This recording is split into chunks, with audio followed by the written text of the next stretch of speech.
And we are live. Hello, everybody, and welcome to Forever Rugby on Forever Sports. It is the Bulls versus the Lions, the UXK Derby in the second Rainbow Cup SA Clash. And if the first one is ending to go by, we are going to be in for a cracker. Stormers going down to the Sharks, 33 points to 30 earlier, in a game where I think the Stormers really just threw it away, to be honest. Completely dominated the first half. And the Sharks then put on 21 unanswered points in about 12 minutes of the second half to a hat-trick to Reniel Hugo. And after that, well, they didn't really come back. So hopefully something as close today. As a Lions fan, I must have been very nervous. I think we're missing... At the end of the day, a Lions team without Alton Yankees is very strange. And I mean, that's what Ivan van Rooyen was saying. He was saying they reckon it's probably the first competitive game that the Lions have played without Alton Yankee starting in about 5 or 6 years. And it literally is. He doesn't get injured. And he plays week in, week out, and he just never ever takes a break. So to not have Alton Yankees tonight, I think, is probably the biggest loss for the Lions. Fred Zelinger, nice chance for him to stake a claim, I suppose. You know, he's earned himself a contract. I'm not sure he would have been kept on if Alton hadn't signed that contract in France. He is supposed to be coming back. He's going there as a medical joker, so it's not full-time. But Fred Zelinger gets a chance today, which should be quite interesting. And I think with looking at the Super Bowl panel, even Jake White, I think without any disrespect to Fred Zelinger, I think, Jake White pretty much said it's a very different player, pretty much meaning he's not as good. You know, at the end of the day, with Alton Yankees on his day can win a game for the Lions by themselves. So not having that experience, not having that flair, they kind of build a lot of it around him. So it'll be interesting to see how they handle without him. But in terms of the sides, let's have a look, shall we? Because it's not the strongest bull side they can put out. And look, it's a very good bull side, but it's definitely not the strongest one that they can put out. Resting a couple of players still getting used to Pretoria. So there's a debut for James Verity-Am. He makes the move from Greek Wiz. Nice player. He's played in Australia. Was now playing for the Greek Wiz during the Currie Cup and Super Rugby. Radosh Tambwe up against his old side. Of course, he used to play for the Lions. And Shavina Jacobs are the two wings. Marco Jansen van Vuren, also former Lion. Partners Carl Hendricks, who I think has been absolutely tremendous at inside centre. Chris Smith and Ambrose De Pierre are the halfback combination. Zach Burger's on the bench. And then Izam Carr continues to captain the side. He is alongside Albert Lowe and Marco van Staden. I mean, an amazing loose trio. And that's without Arno Buerta, Marcel Coetzee, and Dane Vermeulen. Ruan Nokia, Janko Swanepoel, the two locks, and then Mornay Smith, Johan Grabelaar, and Gerard Steenekamp. So not the usual sort of front row, and definitely not the best front row that the Bulls can put out. I mean, arguably, the reserve front row is arguably better. When you got Joe van Sale, Liesel Koboka, Jacques van Nooyen, and then you got Walt Steenekamp, Arno Buerta off the bench, Zach Burger, the experience of Mornay Steen, and David Creel. And then, a couple of players that were available, should there were any last-minute injuries, were Jan Hendrik Wessels, Reinhard Ludwig, Tim Mugabe, and Diego Porras, but they are not part of the 23. And if we look at the Lions side, and you'll see why I'm a little bit worried. First of all, Tian Swanepoel at full back.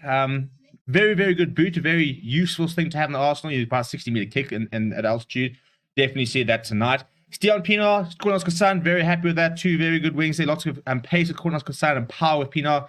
Want to see the similarity, speaks for himself, very exciting. Dan Creel will captain the side for the first time. He's been named captain a couple of times, but hasn't actually managed to do it. And then the big man, Fred Zelinger, the big game for him to try and stake claim. He partners Andrew Warner, who was very good when he came back from injury. And then the youngsters, Frankie Horn, Vincent Tuka, and MJ Pulse. Quite an exciting loose trio. Not a lot of experience there.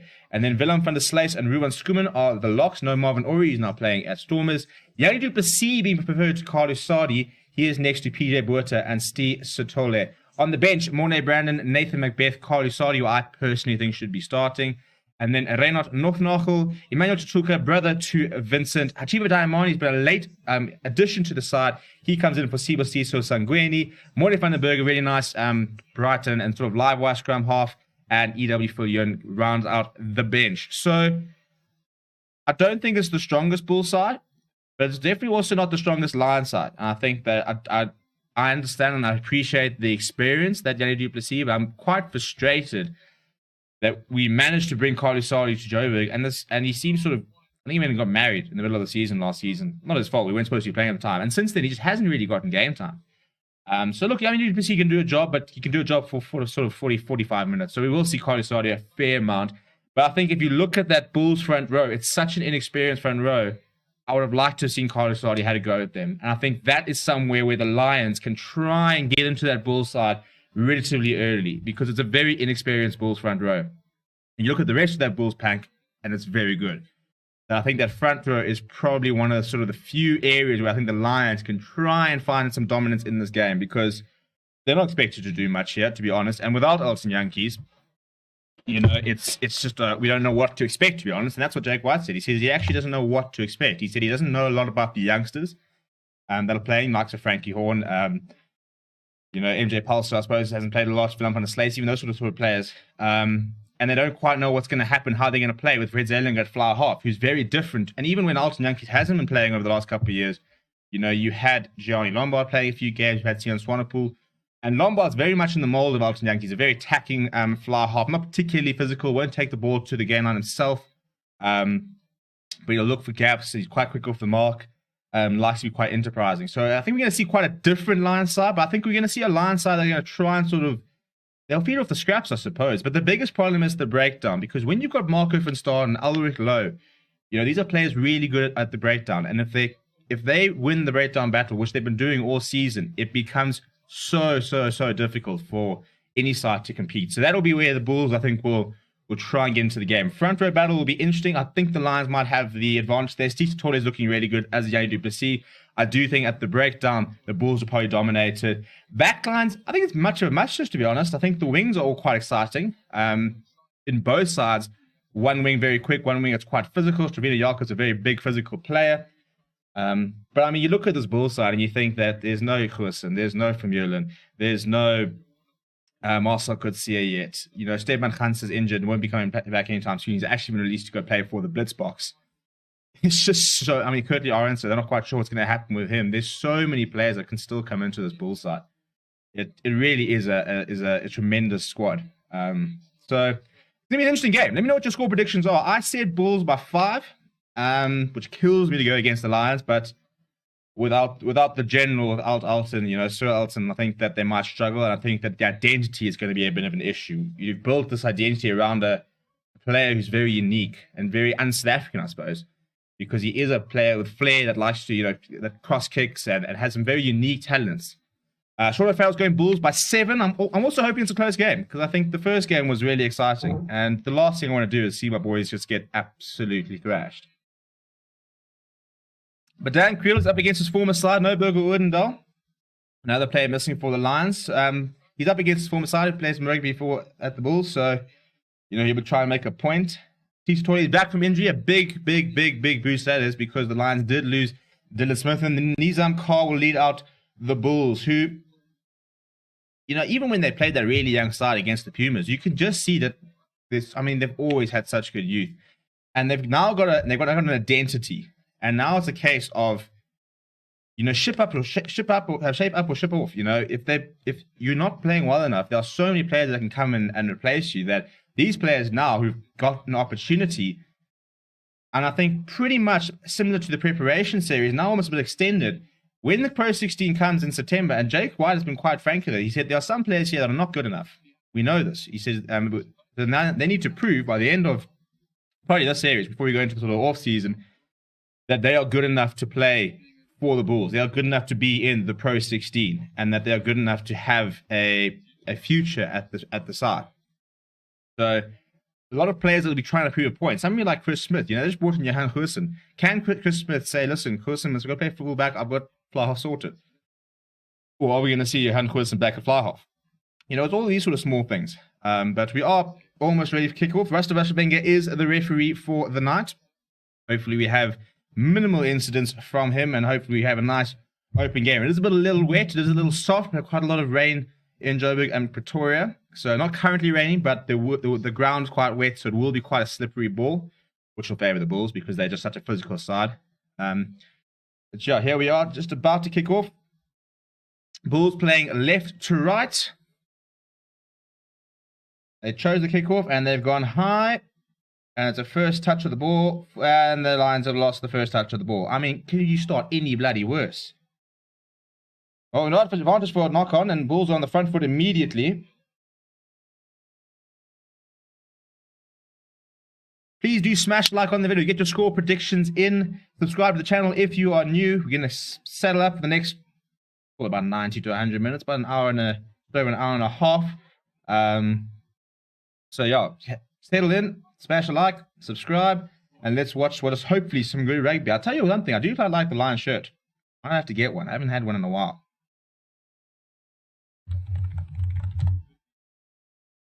So Bulls trying to assert themselves early on. Albert Lowe with a decent carry. And the Lions defense has always been a little bit of a worry. So it'll be nice. I suppose it's a nice way. You don't want to lose your first ball, but it's nice to try and get the defensive patterns early and not give Madosh Tambwe space out wide like that. Tono Farrell saying, how do you think the Bulls would do if they were in the Champions Cup? I don't know, actually. I think it's quite difficult because it's all about can they adapt to the conditions. It's not just necessarily just which sides can do. I mean, look, they're building a squad for it. I like to think that they'll probably sort of do quarters, maybe semis, I suppose. I mean, there's some seriously good players coming to the Bulls, and I don't think that's going to change much, to be honest. I think they're going to keep bringing players back, especially with... Ooh, no. Bulls have made a breakthrough here. They're almost up to the 22.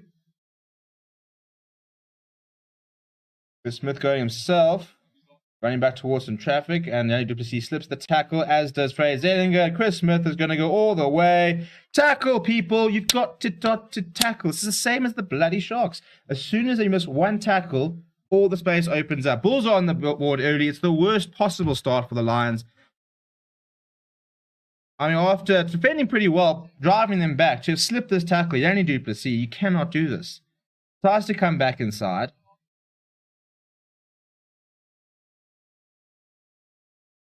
Trying to see if it's I think it's Fred Zelinger. Yeah, I think it's Fred Zelinger. Oh no, it's Andre Warner. Then he slips the tackle of Yanni Duplessis. Andre Warner can't hold on. 2 missed tackles, and over you go. I mean, it's just basics. I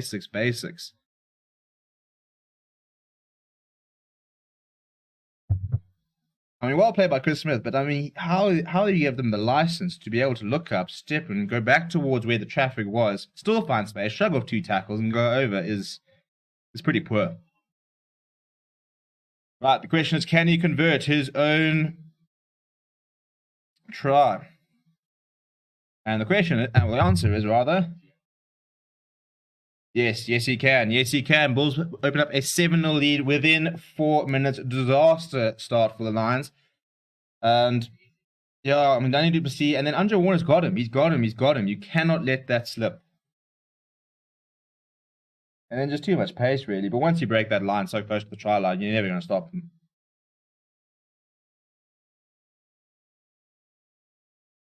Could be a very, very long evening for the men in red. Right, Fred Zelinger goes long. With Lowe takes it up. Yeah. Yanni Duplessis, can we stop applying the sunscreen and tackle him?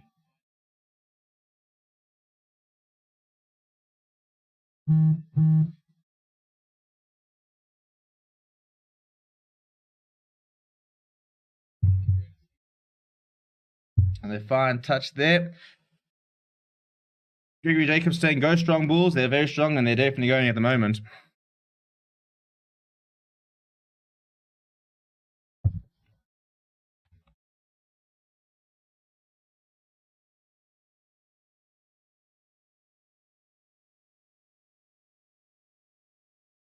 Right, here we go. Lions first line up. They win it. Yanni Duplessis now told to run it up himself. Decent collision there. Some quick ball there for the Lions. It's what more we want to see, but that's a very good hit with Albert Lowe. And the Slays gets the ball out. Fred Zelinger. Now Similani out wide. He's still going. Go, Similani, come on! The men on the inside, chap. The other side. Where's the support?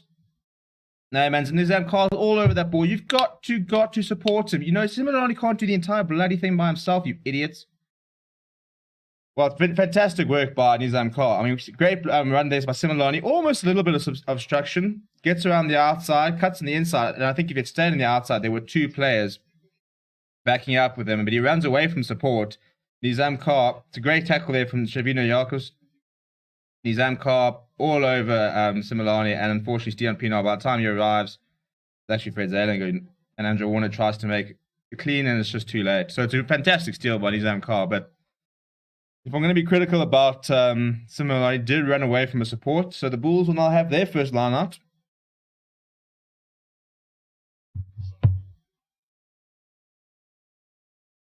Good set piece there from the Bulls. Both lines have been quite clean. Couldn't say the same about the Sharks. Fez and Barter struggled a little bit in that area in the opening game today. Bulls edging forward here. Lions are slowing them down. I think you're going to see a call fairly soon.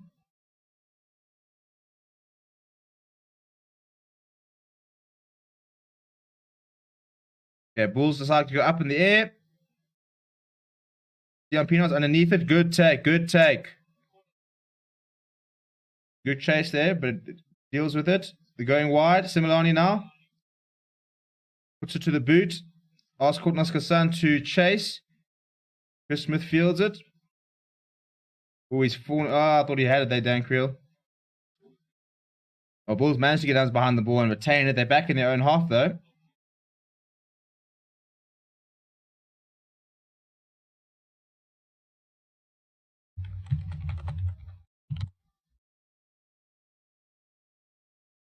Now trying to just slow things down in both appear. Looked like he was going for the box kick, but they decided to go down the blind side.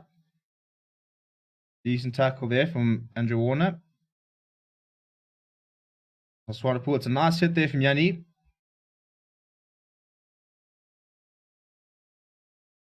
And Joseph Pierre once again looking shape for the kick, but I don't think he's going to do it. No. He goes back to Chris Smith. Now he goes to the boot. You can see, I think this is the Bulls going to do all night. Test the high ball. I think it's knocked backwards from Stravina Jacobs. They've got a knock on the advantage there from the Lions. The Bulls do have possession. They're back at the 22, so they recycle it. They'll probably keep the... Yeah, so it actually works out quite nicely for the Lions. Bulls are literally on the 22 now.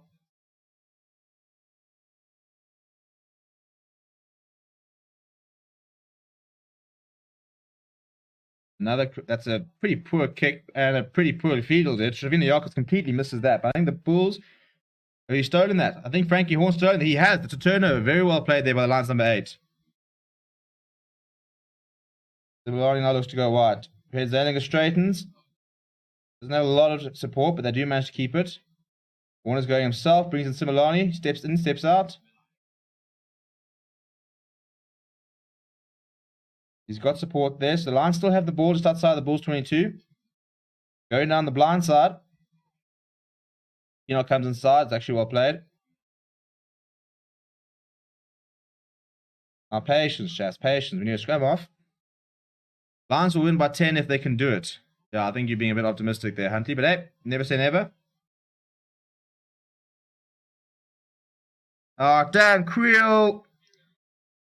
Offload. Intercept here, and the Bulls suddenly on the attack. Radosh Tumway in the support running there. They're back at the Lions half.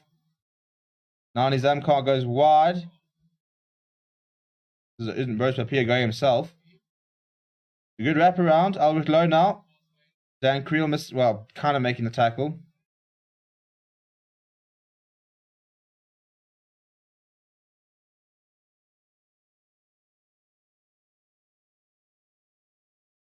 Another turnover. The Lions turn it over again. And Fred Zelinger spots a bit of space, tries to turn the fullback. It's gone down the middle though. Sit up. Nah, it's going to go too far.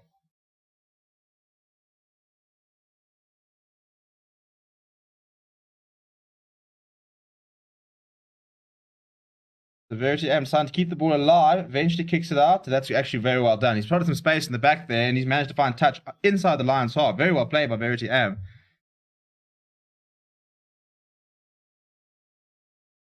Could have put the ball down, take it 22, but decided to keep it alive. And yeah, it's a fantastic exit, really. 10 minutes, almost 10 minutes in, no stoppages so far, which is nice to see. And the Bulls, definitely the better of the two sides. Lions have had their moments. You look after possession a little bit better. But having said that, Bulls have just had 2 turnovers as well. So another set piece. Haven't had any scrums yet. Third line of the match. Almost a steal there, but the Lions have retained it. Not the cleanest of lineouts there, but we'll take it. Andrew Warner shaping up to kick. Yeah, I was about to say, it's a pretty poor kick, too far. No pressure on my Josh Tambo. He's got plenty of time to take and look up, take it into contact.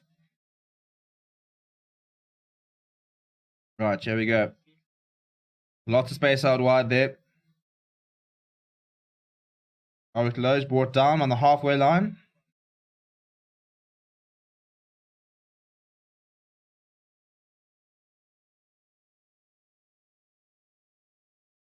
Not too much structure at the moment. The Bulls kind of just rolling with it, really. And it's a penalty, actually. Who is that?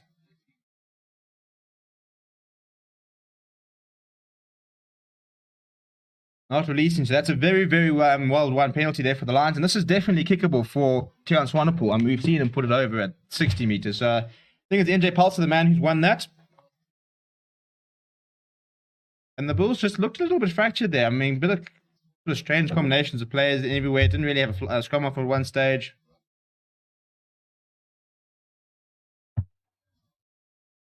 Well, Fred Zellinger will be the man taking it. He's asked for a tee.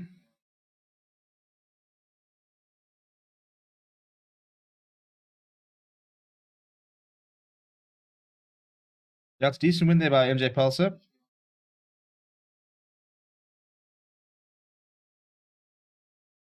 Right, Fred Zellinger, it's a 51-meter kick. It's pretty much middle, so this, I mean, accuracy.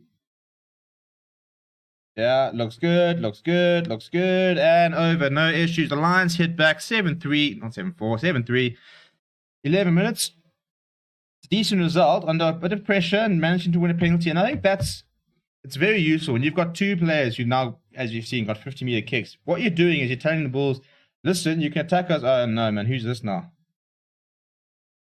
Well, that's why Tian Swanepoel's not taking it. He's currently being carried off the field. This is the last thing the Lions need.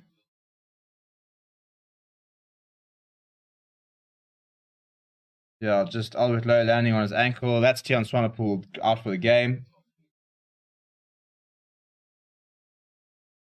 Well, if it wasn't enough that the Lions have lost Alton Yankees, they've now just lost Tian Swanepoel. So EW Viljoen will take to the field. But that's, yeah, I mean, a terrible start. You see a try like that. Now one of your best players or most informed players have gone off. Stian Pienaar with the take there.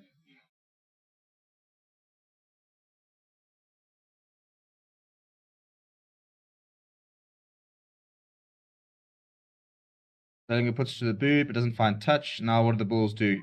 Chris Smith is going himself, pops it over the top. Ooh, that's a very poor knock-on from Trevino Jacobs. And now, is it going to stay in for Similani? Oh, no, it doesn't. A poor knock-on from Trevino Jacobs. It was an fairly easy pop over the top from Chris Smith, who knocks it on. And then Similani suddenly managed to kick it ahead. And he had nobody in front of him, but the ball, the shape of the rugby ball, just doing what it does best and not cooperating. Quite an exciting first 30 minutes here, actually, to be fair. Please do smash a like on the video. Subscribe if you're new. Let me know what you think of the game. Which team are you backing? Who are you supporting?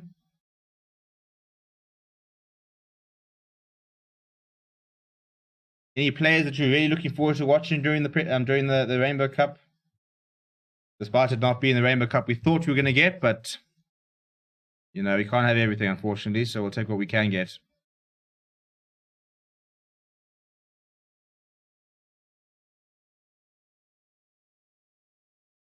Decent kick there from Chris Smith. The Lions will have a in their half. The Lions have been all right. They won both of them, although be it the second one not particularly cleanly, but that's a good clean take. Yanni du Plessis being told to carry it up down the middle.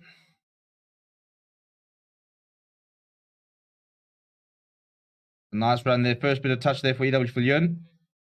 Milani gets him into a gap. And they've won a penalty, another penalty for not rolling, so the Lions will get a chance to try and get towards the Bulls try line. Paul Hendricks there being judged to have slowed the ball down.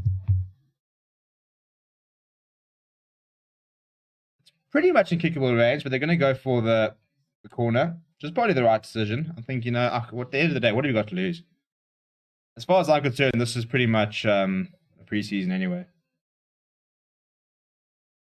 I think especially as the Lions, when you kind of know you're not going to compete, it's a bit like Italy in the Six Nations. You know you're not going to win it. So practice, you know, try and go for the points, take a few risks. What's the worst that can happen? Right, an important set piece here. First things first, they've won it. I'm going to try and set up a driving maul here. It looks pretty well set. They've got some momentum here. BJ Buerta's peeled off the side. He still managed to keep it. And it's available for the line, so it's a decent result. Managed to make about 10 meters from the maul. And the Slice carries it up. Now Vince Tuka, probably my favorite Lions player at the moment. Malcolm Verstappen trying to go for it, but missing out.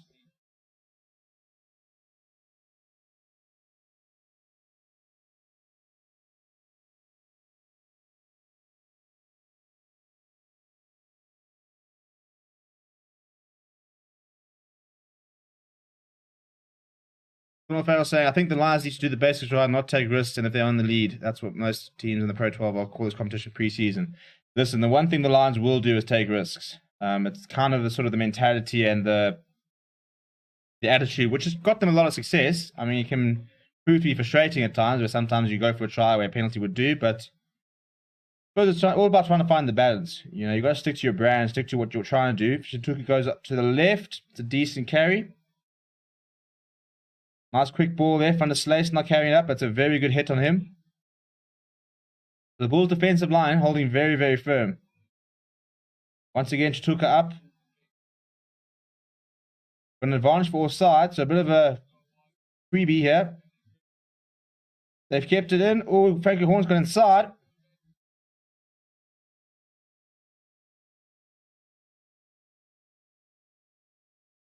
Lions still in an advantage, so they can do what they want. Olsen now takes it up onto the 5 meters, so eventually making a bit of progress. Oh, but this bull side is so physical. It's so difficult to get past this gain line. That's a bit of a hospital pass. Oh, but he's misread that completely. Almost gets through this Courtnall's concern, and now Similani is completely isolated, and he's getting pulled into touch, so we can go back. But last time we were almost guilty of being out of position. Courtnall's concern almost got outside. I mean, it was a bit of a hospital pass from Fred Zellinger, who threw about a 30-meter pass, which gave Adosh Tambwe the time to get up to Courtnall's concern, but almost missed him completely. And you don't want to let Courtnall's concern get a head start on you. Right, so after all of that, the Lions will take the points. So I think, it's a little bit negative for me. When you have a little bit of go-forward ball there, we had a decent maul.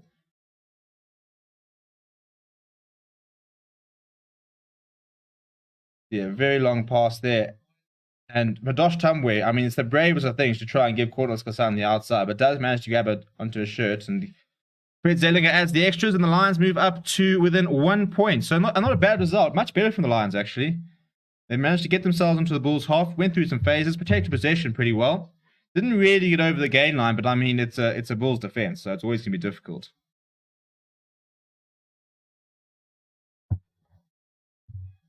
More to the point, we're almost 20 minutes in. We've had no stoppages. Still no scrums. So long may that continue as far as I'm concerned. Chris Smith going just before the 22. It's a good take from Similani.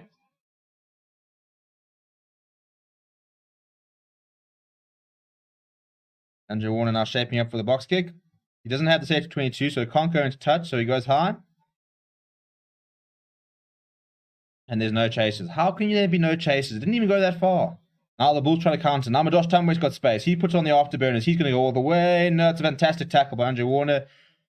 Tries to go for the pop pass, loses it, and the Lions have turned it over. The Lions have now got possession on the 22.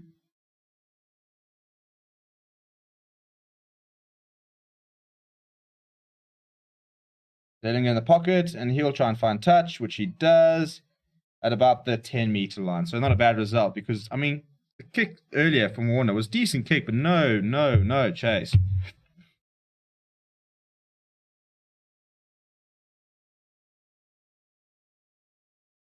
Quite a high-tempo game so far, which is probably not what we expected, given the fact that it's so wet. I mean, you can see it's brown and it's muddy, and I'm sure the ball's pretty wet. But so far, both sides have thrown the ball around.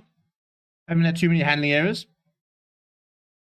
Oh, speaking of, as I say that, bit of miscommunication there. And that's a fantastic result for the Lions. So the pass popped down from the line, from the Zankar. Ambrose Pierce built it forward.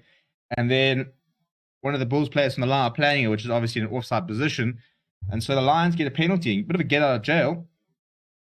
And the Lions can get themselves back into Bulls territory. Long may this continue.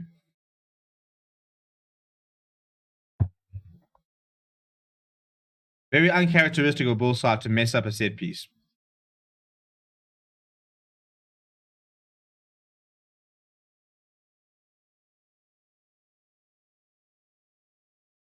Very, very big moment in Ambrose Papier's career. You know, with Ivan van Zyl being on the move, they've signed Zach Berger, where they're going to back Ambrose Papier to start. He needs to get himself back into that box squad. I'm a big Ambrose Papier fan. I think it would always sort of surprise me that he continued to stay at the Bulls where he wasn't going to be backed. We always had Ivan van Zyl ahead of him. So now he's got some time to actually string together some performances and get himself back into that box conversation because, the Lions have got a penalty advantage, I think. Yeah, and they'll go back there from the maul. Number 4 is taking a man out in the air. So the Lions can now set up him more even closer to the try line. Right, decision time. They've gone for the points twice. The drive is working though, so they have gone to the line. I mean, the try was almost on you after the maul broke apart. I think it was PJ Buerta broke off at the back here. You go to the back. I mean, why? I hate it when teams do this. You've just had 2 brilliant Brody Moore, some decent lineouts. You then go to the back. Nobody knows what's going on. The Bulls win it, and they turn it around. Teams do it all the time. You don't have to get fancy just because you're at the blooming try line. So after all that, the Lions have gifted possession back. Bulls have gone pretty deep. For Ewan has fielded. Now he's gone high. It bounces. No one's going for it. And it's back on the Lions' side. Warner eventually does get it. Fred Zellinger spots some space. Kicks behind the bounce of the ball. Good kick. It's a good result. Not a bad first 20 minutes from Fred Zellinger, actually. I think under a lot of pressure because he's never going to be an Alton Yankees. He's a completely different player. But his tactical kicking's been decent. Kicked off goal for those first 2. Right, so Bulls, the defensive line out here.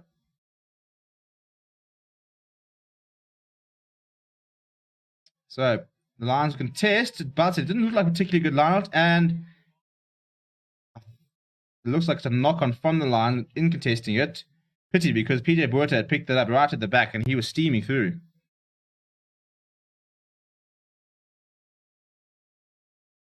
So you can see the throwing came far too early. And Frankie Horn almost manages to steal, getting in front of Ruan Nokia.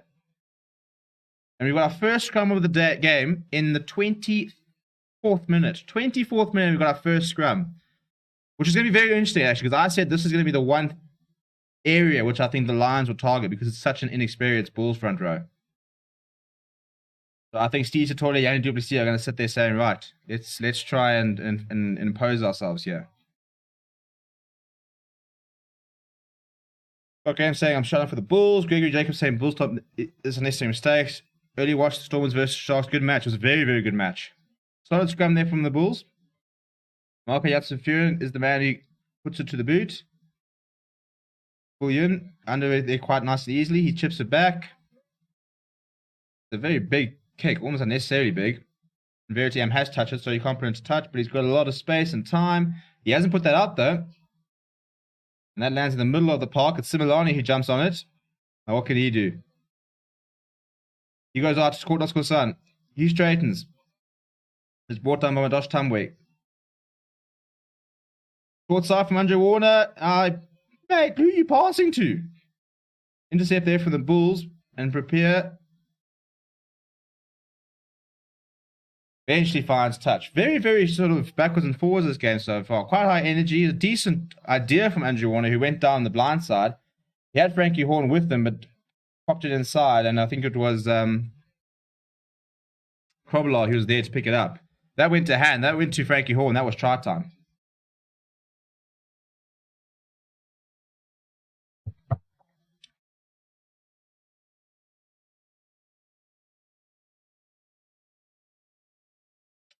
Right, so line up for the Lions.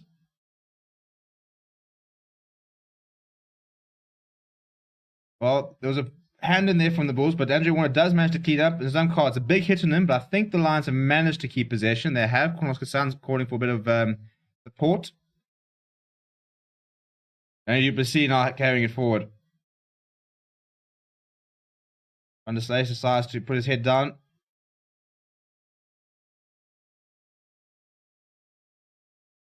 Now Zeding is going to go to the boot. He goes high. Another good test. Peanuts underneath this. Jakobs gets back. He knocks it back. And Verity Am now spots some space. So he kicks it ahead. But it's good tracking back from Scorsan, who reads it well. And then gives a dreadful pass behind, which has allowed the Bulls line to get up. Now Eli Fulun has to clean up. And he's all by himself. It's going to be a penalty. Courtnall Scorsan, what have you just done? He was brilliant tracking back, fantastic positioning, catches it, sees, I think it's Warner or Fred Zelinger to his right, and just throws it in front of him. And then for Ewan, under so much pressure, just gets swarmed by the Bulls players to easily win the competition on the ground. And now Chris Smith will not kick for poles. He's going to go for the corner. Only one thing on the Bulls' mind, that's all 7.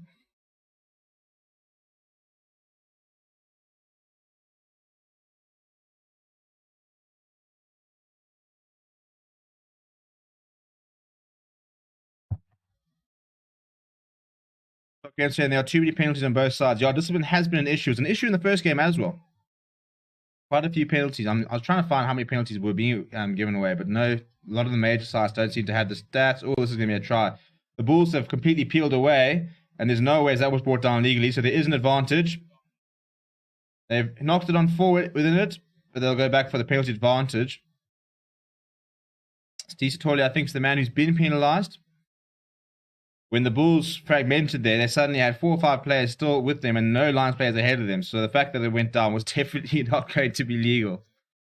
But Steve Sartori has given the Lions another chance to try and defend this.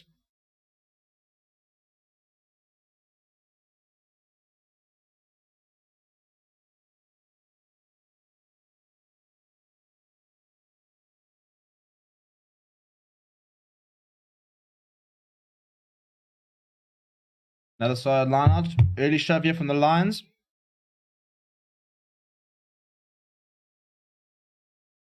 Rusto, surely you've got to use it, chap. They've gone back 4 meters. They do use it. Shavino Jakobs leaves the ball behind. And Similani gets onto it. Trying to free his hands to get the ball away. He does, and your Warner comes and cleans up. Now Cornels Kosan sizes up Papier. EW Fulun comes back inside. It's very well played from the Lions. They managed to get themselves all the way up to the 10-meter line. Pretty poor from the Bulls. Zalinger now trying the cross kick. There's a lot of space. It's Pinal versus Carr.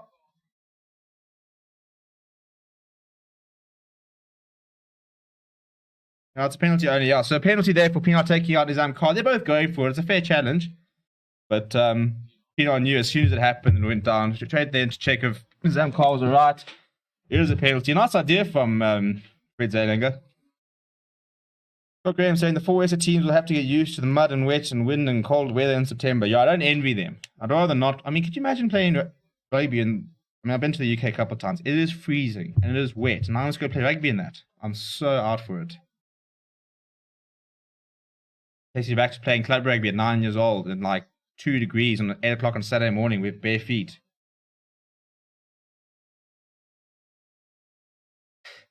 I think Stian Pino might have thought that Nizam Carr's scrum cap was the ball because he ends up grabbing his head as he comes down.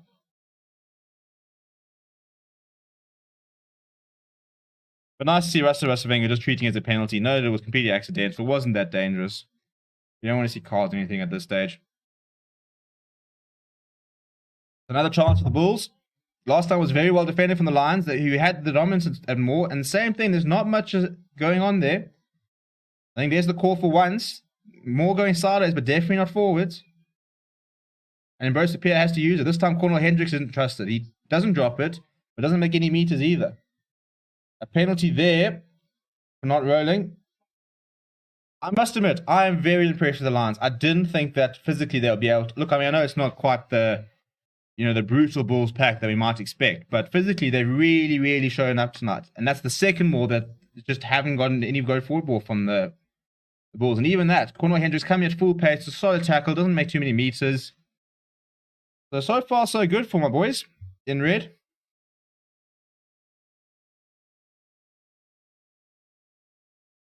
But the Bulls will try again. Unfortunately, it's probably one of those inevitable things. And they've popped out. They decided not to go the more. Jacobs takes it in. It's a good carry, but it's a good hit as well. There's a tussle on the ground, but Bulls have it back, and his Card carries it up. Ooh, he's going. Oh, the hands underneath it.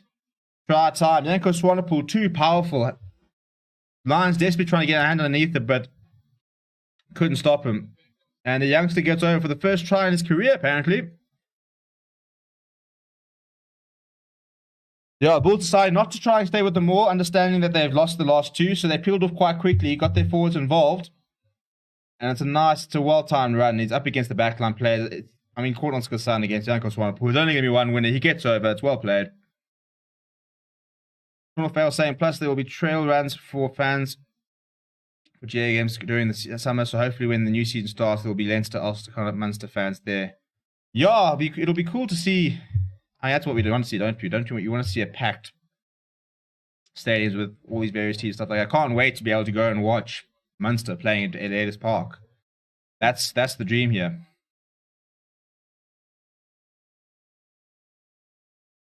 So we're going upstairs. Let me just stop the clock. I'm not quite sure what we're looking at.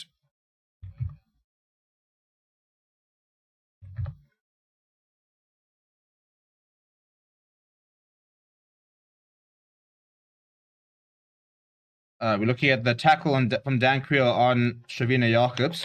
Going back for some foul play. Well, I'm not going back. It'll be the trial stands, whether there'll be a yellow card or not. Now, Billy Engelbrecht got 2 yellow cards for his tackles today. One just below, sort of pretty much here, tight chest below the neck. The other one, he did hit the player in the neck. Oh, we've seen there's a knock-on. Oh, hang on. We might not have a try here, actually.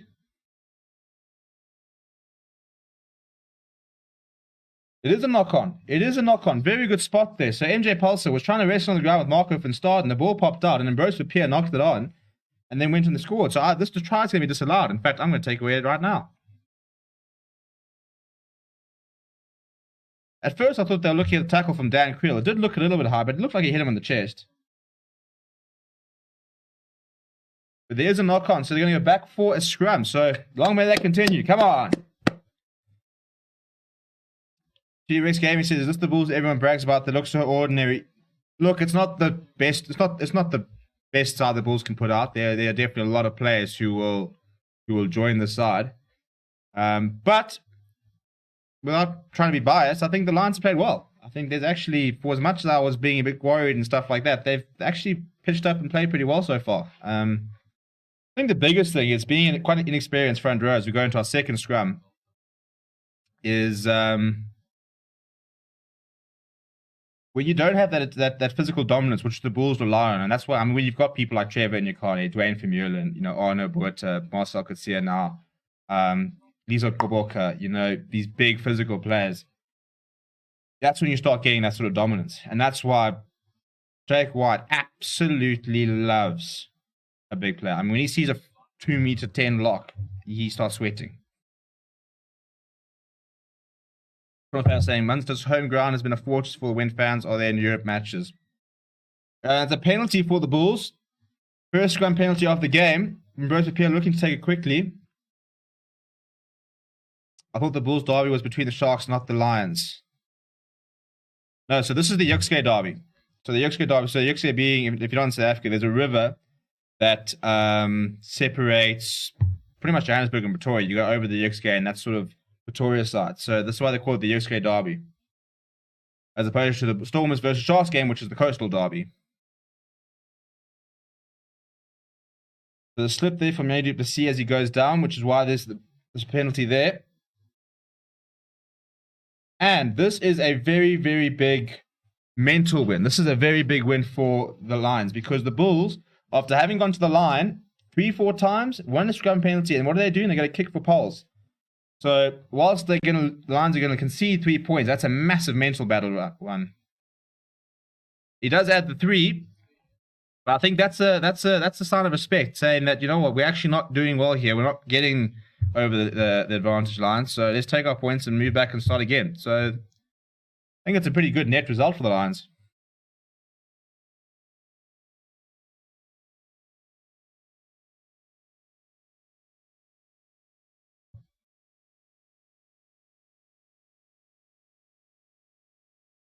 I mean, look, I mean, it was a Lions scrum, so it's frustrating that point of view. But I think the fact that, it's all over the ball there, it's a penalty to the Bulls.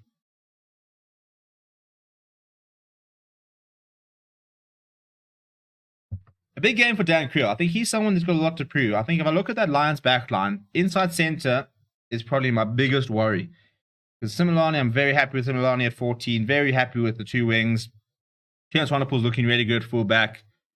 But between Berger, Udendal, and Dan Creel, Lions really are, I think, probably still missing Johan Janssen and Rensburg, to be honest.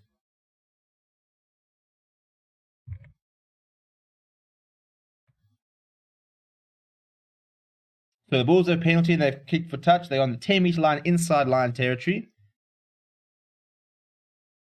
Ronald Hendricks now takes it up. He runs into Yanni Duplessis, who eventually hangs on to him. And there's a knock on there. I think it's by Ronald Hendricks as he got down the ground. So we'll have another scrum here. Getting a little bit messy all of a sudden.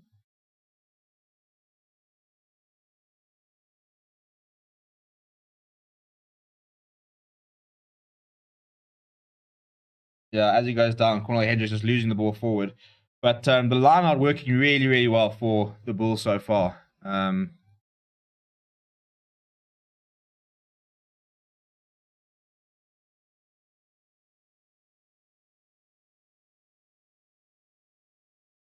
Another scrum here for the Lions. They conceded a penalty last time, so a big moment for them. Doesn't look like the best set. But having said that, it's turning, and it's a penalty to the Lions. That's Steve Sertoli, my boy, lovely character, brilliant chap is Steve Sertoli, and he's won a big penalty there for his side. After conceding a penalty, it was a big moment for them, and they put them under a lot of pressure, and they've won the penalty there. It's a big moment in the game. The penalties for wheeling, because Steve Sertoli was all over that. Right, we're on 8 likes, and we've got, what, 6 minutes. Let's see if we can get up to, I don't know, let's call it 10 likes before half time. 15 likes would be fantastic. Please also do subscribe if you're new. We're on 1275. Let's see if we can get to 1280 by the end of the game. That would be lacquer. Lions line out, always looking a bit dodgy. Not quite as safe as the Bulls one, but they win the possession. Now going on a maul, and they've got a bit of go forward ball. Couple of forwards now trying to join the pack. Vince Tuka's there. They're still going. Now there's a big shove there from the Bulls, and I think they've got hands on the ball, so this ball's not coming out. The Lions guilty of not getting the ball out there, and I mean, they had some go forward ball, but when you start seeing players come through the middle, I think it was Ulrich Lowe that came through the middle there, start getting the ball out.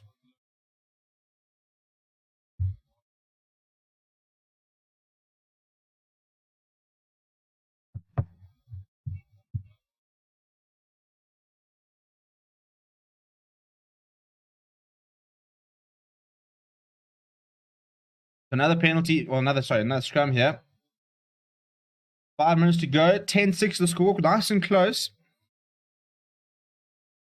You're backing Mornestein to make box side for the tour? No, not really, to be honest. Pollard is back this weekend. I don't think they've played yet, actually. I want to try and watch that game.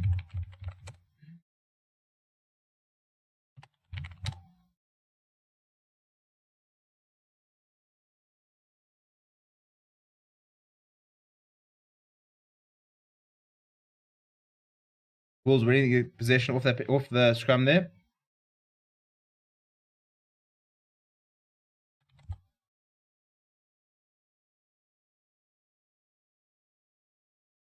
Alright, so Embrace for Pierre going up. Good take there from EW for Ian.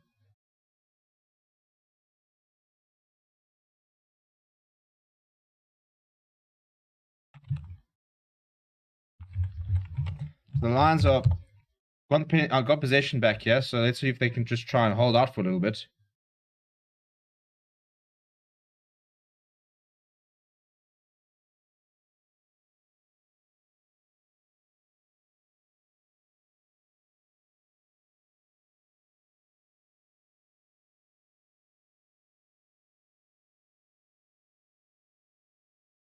Lions still have got possession on the halfway line here, not really getting much go forward ball.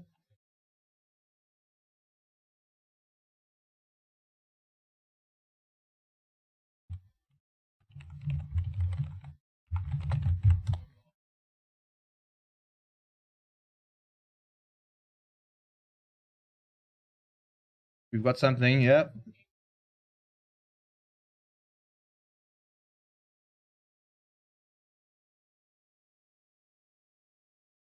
They've got a penalty again. I don't know what it was. This call came from the side. The penalty for the Bulls on the halfway line. I think it was for side entry.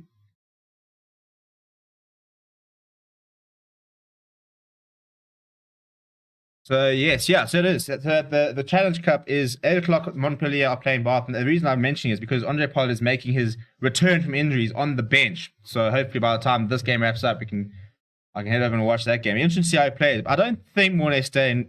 I don't know. It depends on Pollard, I suppose. You're going to go Pollard. You're going to go Alton Yankees. You've also got France Steyn as an option. So I don't. And Kerwin Bosch is playing really, really well. So I think it'll be quite also harsh to go stayed ahead of Bosch. He's a safe option, I suppose. But I don't think so. I don't think we're going to see much of a different squad than we saw in the World Cup. Chris Smith dabs over the top. Does the ball bounce favorably? No, it doesn't. It doesn't. The ball's almost going over there. Cornel Hendricks chasing that down. We can't quite get there. And I think it was Cornel Scasano eventually dots it down. So because he dotted it down, it's now a goal line dropout. Which means they take it literally from the try line, behind the try line. And it has to go 5 meters. So Fred Zellinger pumps this down the middle. But this is now the Bulls with a bit of a free go, really. You can go anywhere. James Verity-Am runs straight into 2 forwards. Does can still keep possession, though. Car almost blocks it forward. And Stravino Yockers, I don't know if he put some oil on his hand or something like that, but he has knocked the ball at least about 3 or 4 times. So the turnover ball here for the Lions. There's some space out. Oh my goodness me. Dan Creel, what have you done? Terrible pass there. It's a knock on. Nadosh Tumwe is running back. Well tracked back by Fred Zelling, and Elo Vion decides, you know what? I'm seeing some space. Let me kick this down. But Chris Smith is well positioned. Now he can go himself. He's going to trip and chase. He dabs it in behind. And, yeah, I mean, it's the whole siren is gone. So Similani says, enough of that. Let's go into the shed, have an orange, and we'll go again. 10-6 at halftime. Very, very surprised. And I think probably the better side behind in many ways. I mean, the Lions for this first 25 minutes were really all over the Bulls. And the Bulls had a lot of opportunities to score points, had quite a few lineouts, quite a few attacking lineouts, but couldn't really get the points. And then when they got a penalty, decided to actually take some points instead of going for the try, which I think was a sign of respect for the Lions, who so far have actually fronched up quite nicely.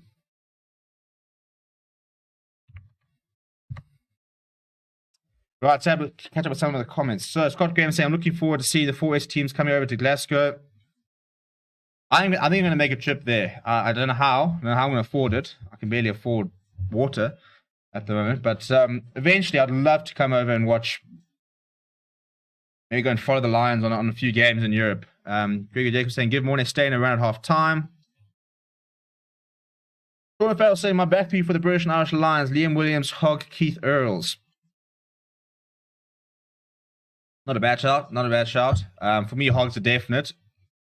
I do wonder if they're going to go Anthony Watson. Be interesting to see the announcement for the British and Irish Lions. We'll probably be live for that on Thursday. We're trying to get a few people together and get a bit of a panel so we can have a panel discussion just after it's been announced. So make sure you subscribe to the channel so you're part of that. Scott Graham saying, today's matches have been good, just 3 minutes to half time. Big Morning Standard run.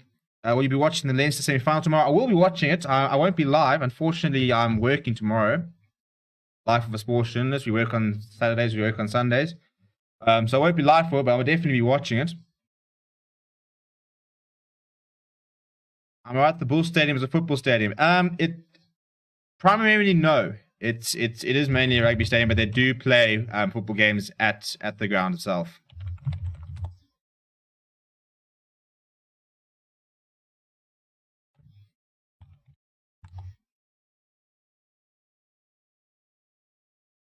Mamelodi Sundowns, the current PSL champions, play a lot of the games at Loftus. So that's why you've seen the Lions there. But it is primarily a rugby ground. The Bulls own it, for example.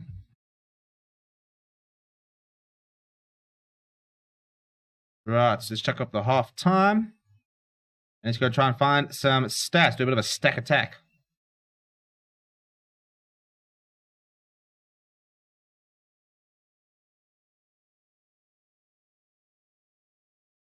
Where were we finding stats last time?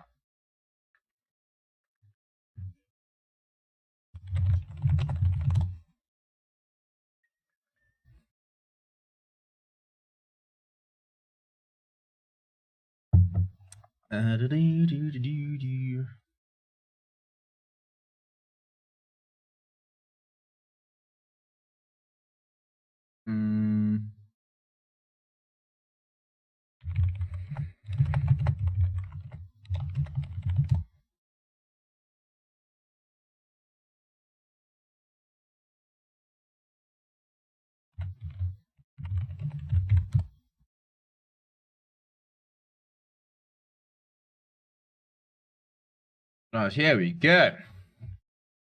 A couple of stats for the first half. So possession is literally 50-50. 50% Bulls, 50% Lions. Territory's been 46% Bulls, 54% Lions.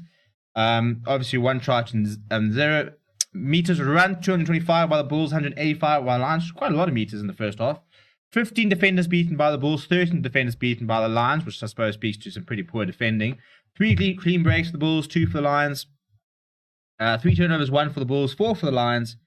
Tackles made, 53 made by the Bulls, 46 made by the Lions, 13 missed by the Bulls, 15 missed by the Lions. Lions currently have a tackle success rate of 67%. That is atrocious. Thankfully, there's been a lot of good scramble defending, but I mean, to have missed 15 tackles in that first half, it's a miracle that they're within 4. And the Bulls, 75%. It's a bit worrying, I suppose, if you look at all the South African sides, because even in the earlier match as well, the tackle success rate was not particularly high. You watch some of the Six Nations games and you're looking at sides with sort of 89, 90%. And, now you look at the Lions, 67%, 31 tackles made out of 46. So, yeah, probably a major area the Lions will need to improve.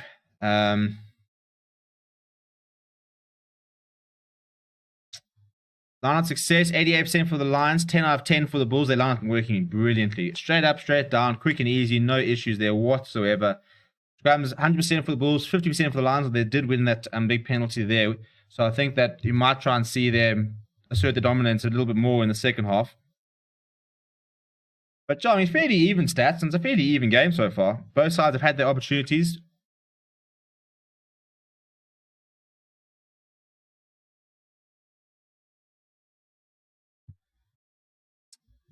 The Lions could easily win the game if they want to and stop choking. I don't think it would say they really choked. It's not like they've been on the try line and then missed out.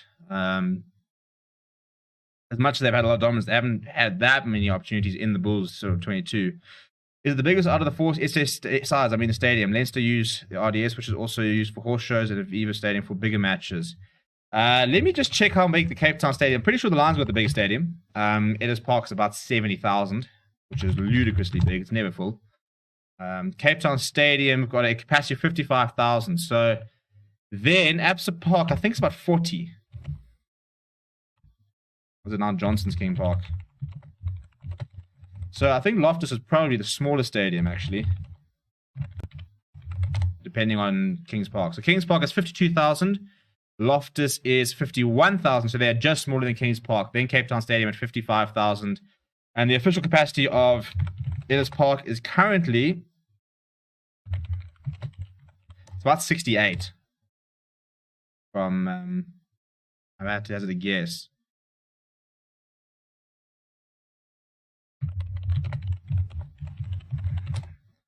It is 62,000. So yeah, so Ellis Park is the biggest. I mean, such big stadiums down here in South Africa, which is for me quite unnecessary. But hey, I mean, it's a problem because you can have a stadium with 25,000 people. That's a big crowd, and yet it looks completely empty because it's 50% capacity.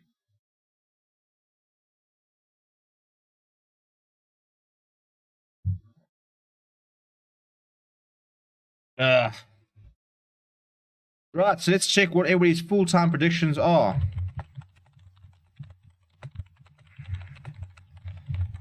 We haven't seen too many clear-cut opportunities. It's not like we haven't seen too many sort of last grab defense and stuff like that, and people knocking the ball on the line. So,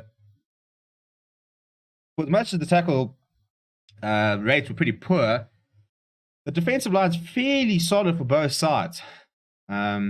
So I'm interested to see what sort of the changes in the second half. We are 2 subscribers away from 1280. Please do subscribe if you're new. There's 26 people watching, so if 2 of those people can just subscribe, we'll get up to 1280. Trying to push to try and get up to 1300 by the end of the day.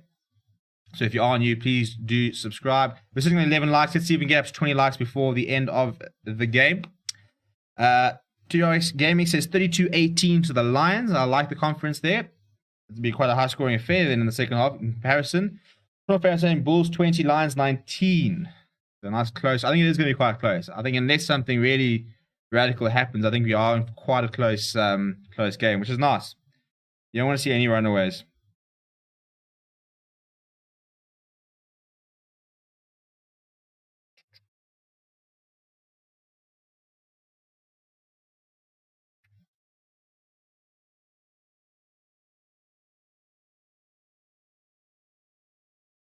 Ba-da-ba-da-be-da-doo.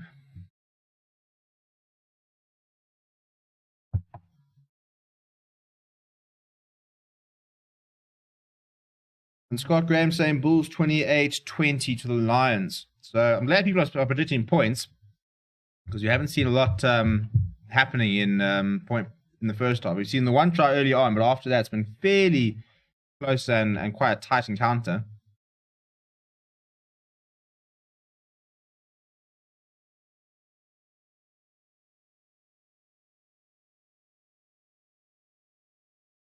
So as Rasky Erasmus, I'm trying to think, as Rasky Erasmus, you're watching this game, and I'm trying to think of who you're actually watching. Because there are no players. Let me get this right. I don't think there are any players currently playing on the field at the moment who were in the World Cup squad. Which sounds weird, but I'm pretty sure that's right. Because I mean, the Lions players. It's just Alton. No. And no. Yeah, so there are no players on the field right now that were part of the Springbok World Cup winning squad. So even on the benches, there aren't either. So I suppose Rassie Erasmus watching this game is probably thinking, I mean, who's he watching? Marco Verstappen, probably. Somebody's quite close to a call-up. There was a bit of a lock crisis at one stage with a lot of locks being injured, but it looks like a lot of them, I mean, Lua Diaga's back. So it looks like hopefully that lock issue's been sorted. But players I think Erasmus might be watching, yeah, Marco Verstappen, Cornel Hendricks playing very nicely, but Damien Delendi is untouchable in Europe at the moment. Mbose appears always on sort of the radar. On the Lions side of things, Vincent Tuka, but I mean, it's so difficult to break into that loose trio. Milani for the future, I don't think he'll get him now, but I think you will be looking for a call-up in the next year or two, especially if you can sort out those defensive issues.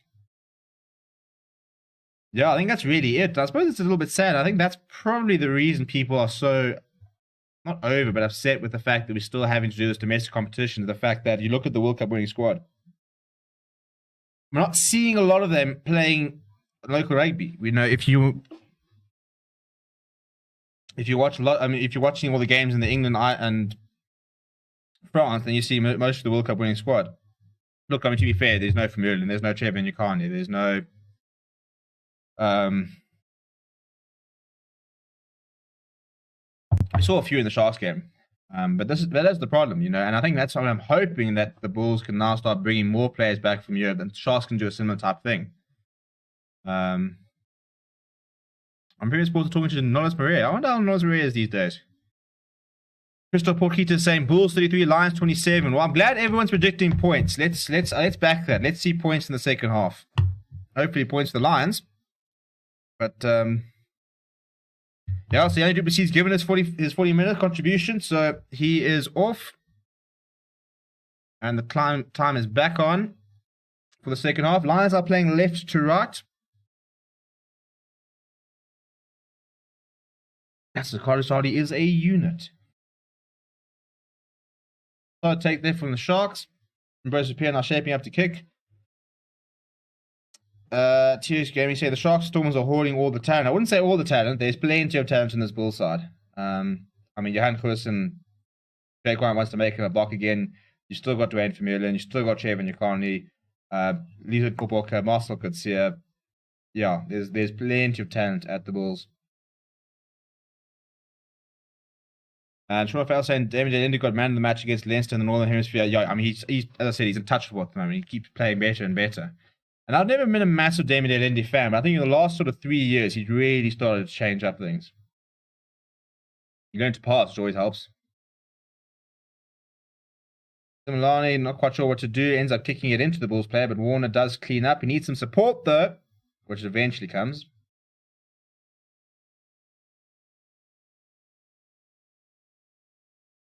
It is very strange seeing a domestic game, and yet we've got the sort of Pro 14 branding, I suppose.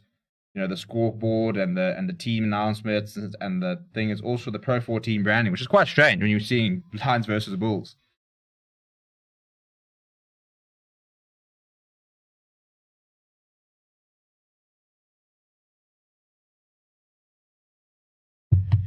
Smith kicks it into touch after a bit of a kicking battle there. Finds touch, who knows where. The cameraman's lost it. I think it's about the halfway line. So the Lions will now have an early set piece. The Bulls is full of all experienced talent. The new guns are not that exciting. Hans. Tribuna Yarkis is a good player. Ruan Nokia is a very good player. Albert Lowe is a very good player. And a couple of youngsters. David Creel is very big, if nothing else. Jan Hendrik Vessels, the prop there, very exciting.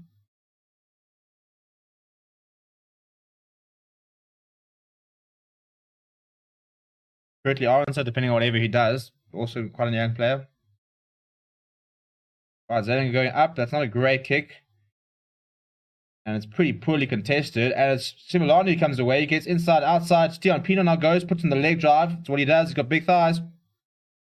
And he gets them almost up to the 22. That's a very nice leg drive there from Stian Pino. Zellinger, the space out wide, the space out wide, the space out wide, the space out wide. Paulson now decides to come inside. Look, I mean, I get what you're saying. I think a lot of the young players sometimes struggling to find game time because there is so much good talent. They're quite experienced. And I think Jake White was trying to sort of create a ready-made team. We're going back for, I'm hoping, a penalty somewhere. It was pretty poor for the Lions. The problem is, as I said, Jake White is trying to create a team for now. It's not really a sort of... There are lots of good young players at the Bulls, but he wants to make the Bulls good now. And that's why he's gone and said, I want Dwayne Vermeulen. I want Marcel Kutsia. I want Nizam Carr. I want even people like Theo Aplon. You know, lots of really... Mornay Stay coming back. Players who can come in and just change the side overnight. And then, in theory, introduce the teams. Because I think Jake White is very... He wins trophies. That's what he does. He's not really there to develop a side. He's not going to sit there fostering young talents and trying to sort of give all these players a chance so that they can become good. He's going to sit there saying, I want to make the best side I can right now. You know, Johan Goosen. So that's going to be Jake White's approach. And that's why he is. He's a serial winner. That's what he does. He wins. So, I mean, 2 trophies in the bag so far. Rainbow Cup SA could very well be the third. Lions got a penalty here. Fred Zalinger is lining it up to try and make it a 1-point game again. It's a solid strike. It goes straight through the middle, and it is indeed a 1-point game. So early points on the board for the Lions.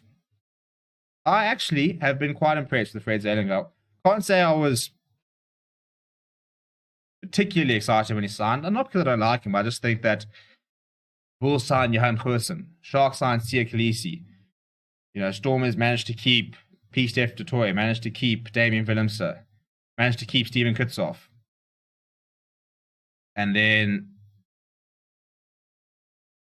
the Lions lose Dylan Smith and lose Marvin Ory and then sign Fred Zalinger. You know, it's not quite the same, is it?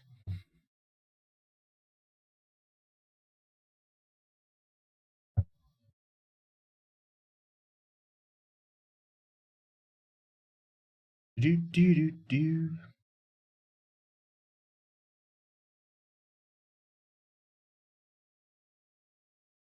think, you know, as, looking at the Lions going into the Pro 16 or whatever the competition is going to be called, it's just, for me, there's just so many positions where I think that they need to strengthen. I think that's sort of the biggest issue. Like hooker, for example, you know, letting Malcolm Marks go, and I'm all for promoting youth and stuff like that, but Bongi Manami's on the market. You know, he's not signing a new contract. As the Lions, how you are not throwing money at Bongi Manambi, I think that's the problem. There just hasn't been a lot of financial injection into the union. I mean, Vince Chatuka and Frankie Horn have, that is a huge scrum. My goodness me, the Bulls have been absolutely decimated there. Carl Usardi comes on, he gets all the plaudits. And this is what I said. This is what I said. Carl Usardi is one of the best scrummagers in the country. Tisa Toli is hyped as well. Let's move. We move. Paul Leibach was going to go to the Lions, but this 10 for the Lions seems cool. Leibach was a bit of a strange one because for me, he was always going to play second fiddle to Kerwin Bosch. But he is a game changer. I think Leibach should have gone to the Stormers. And I think Damian Vincent should have gone to the Bulls and played full back. What I think should have happened. That's what Jake White wanted. He wanted Johan Goosen at 10. He wanted Damian Willemse. That is huge. Goodness me. Now we've gone to the back. Dan Creel. It's a good hit there from him, but it's an interesting lineup for the Lions. Set move here now. They have Thursday on Pinos herring after it.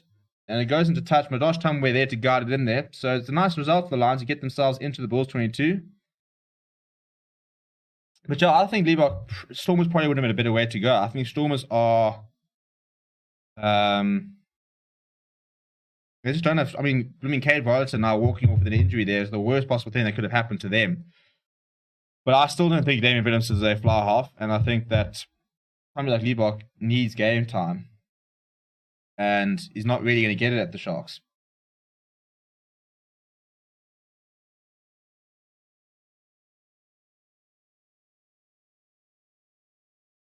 Defensive line for the Bulls, there's no issue because that line has ticked the entire night. Chris Smith now trying to find touch, and he does. So the Lions have a line out just after the 10-meter line. We're on 1279 subscribers. If anybody else there is not subscribed, please subscribe. Let's get up to 1280 before the end of the match. Trying to get back up to 1300 before the end of the weekend. So be a good person and subscribe. Show your love for the game and subscribe. Lions win the line out. Yeah, Swanepoel and Ruan Mokia have been a menace at line out time. Carl Usardi now runs it up.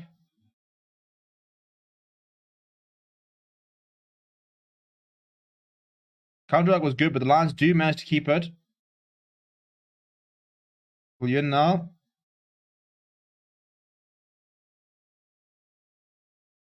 When I think if I look at the Lions, I think my top three probably most like to try and make the Springboks and this kind of thing. I'm putting Carl Usardi up there. So why he hasn't been starting is a bit strange. I do think that all SA teams will bring more to the Guinness Pro 16 in September. Well, I hope so. I hope we add something a little bit different. I'm certainly looking forward to it. It's a terrible pass. Well cleaned up.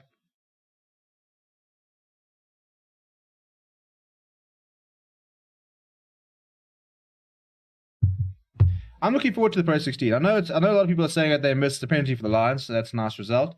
A lot of people are saying that they missed Super Rugby, and I understand that, and I understand that's quite different. Look, Super Rugby has been looking pretty good lately. So I suppose, you'd want to be part of that. But I'm really looking forward to the Pro 16. I'm looking forward to new types of opposition. Hopefully, that when we need the financial injection, give us those pounds, give us those euros.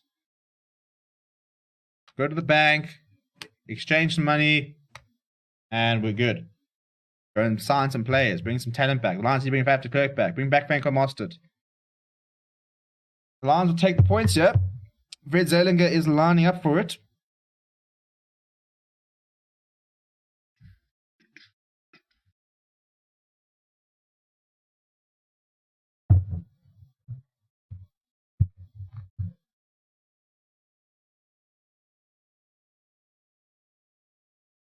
Another solid. Oh, it's come off the crossbar. A little bit of a disaster. Right, so the Bulls now kick for touch. Very low from Fred Zeilinger. I mean, it wasn't. I mean, it was far. It wasn't particularly far. He should have done better than that. I think he's disappointed that the line was fine, but just didn't have the distance, and that's frustrating because that could have been the Lions in the lead for the first time, and it would have been a deserved lead. And speaking of people who do not miss, well, Boboka is on. Chris Smith is off, which means Mornestein is on. A decent game for Chris Smith. I think he's a very good player. I think he sometimes doesn't get enough opportunity because he has to rival the likes of Mornestein, but he's a very nice player. There's all the basics right. Lions win the line out, and Dan Creel runs into Marco Verstappen and Mornestein. Makes a few meters. Milani inside. He's still going. I don't know how he does it, but he always struggles a tackle.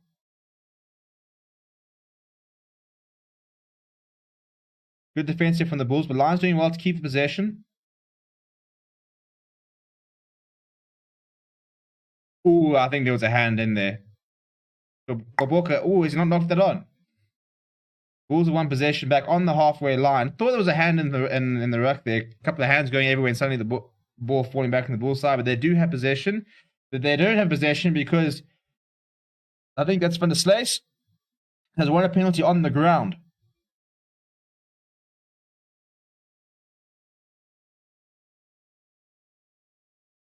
Very impressed with the Lions. I know it's largely a second string Bulls side, but you know the Lions without Willem Albers, without Alton Yankees, without Karisari isn't starting. You know, no Len Massane, now no Tian Swanepoel, no Burger Odendaal. They've actually stood up tonight. A lot of the youngsters, that's PJ Buerta over there. It's a very nice deal there. Sorry, let me sort out this clock. There we are. Well, it is time off, so we have stopped the time now at 51:12. So Zach Berger is now on for Ambrose Papier. Well, not a bad game from Ambrose Papier. He's a very frustrating player because he looks so good a lot of the time. You know, he always looks like he's doing something. He looks quite exciting, but sometimes not as effective as I think they'd like him to be. The clock is back on. Lions Moore was going solid, but now have broken apart, and now they can. But they have to leave it, so I think the Lions will be able to use this. Yeah, they've got possession.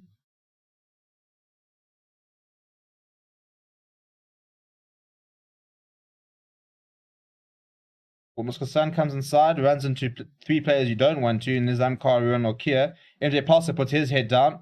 Marco Verstappen is all over that ball, and he's turned it over as he does. Brilliant stuff from Marco Verstappen. Mornestein now changing the angle, spotting a bit of space towards the right, and there is nobody there. And the bounce will go out. So it's a fantastic kick there from Mornestein. So Similani's like fussy. They break through tackles in a weird way. Similani's just a hot stepper. You know, inside, outside. He's quite a slippery character. For me, I think just would suit Sevens down to a T. Scott Graham saying, I do think the overseas SA players will return back home to play in better weather when it's summer in SA. And the Lions side will get good experience in this game. I hope so. I think, to be honest, it's always a case of money, is it? And I think that even if you don't necessarily have to match them, if you can still pay, you know, your likes, look, I mean, your Faf close up, and they're earning lots of big bucks. But people like, you sort of Ryan Janssen and Rensburgs and those people, if you can pay them more than what they were getting paid here, I think they could be convinced to come back. And play. Yeah, that's why we need that dollar. I mean, that pound. We need that euro.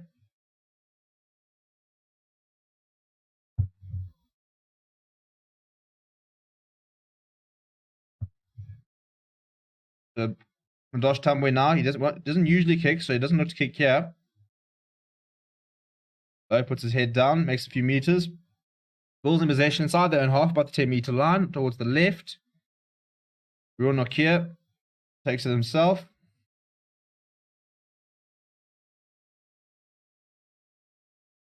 Black Burger with a bit of haircuts. Lost the mullet from the Curry Cup. He goes up. And that's not particularly well read from Zed Zalinger, but he does win possession back eventually. I think it was a knock-on, though. They could focus on the referee, that would be great, so we can find out what's going on. Well, I'm assuming Rasta is marking it for a scrum. Right, scrum time here. 2 new props on for Bulls.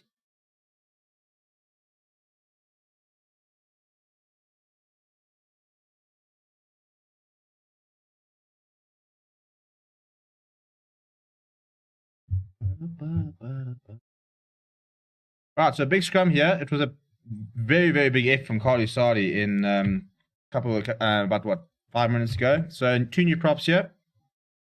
Let's just see how he goes against them. He's up against Lizo Goboka, Springbok capped, 30 years old now. Probably would have had quite a few more caps if it wasn't for his injury struggles, much like Trayvon Yukane. Very talented players, but just struggling with the injuries. That was never stable. Gone straight down, and we're going to have a reset.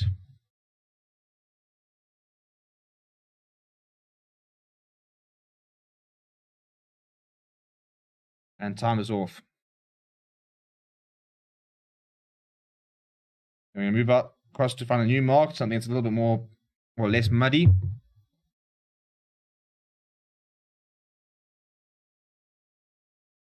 So 14 minutes into the second half, no points yet. Fred Zalinger hitting the bar. And the Bulls, nothing really to speak about in the second half, really. Haven't pretty much parked in the Bulls' half. But the Lions need to try and get something out of it. There's no point camping in the Bulls' half. You're not going to get some points.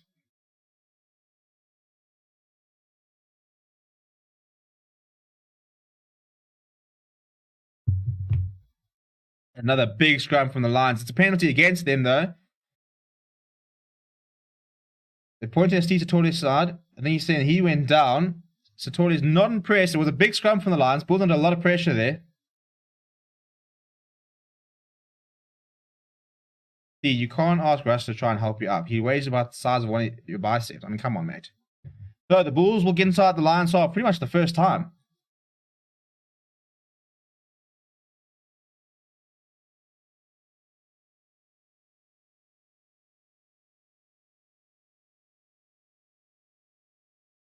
Yeah, Steve Stolly going straight down the middle of the scrum. Goes almost in the middle, so... Yeah, it's a bit of a... Okay, to be honest, let's be honest, none of us really understand... And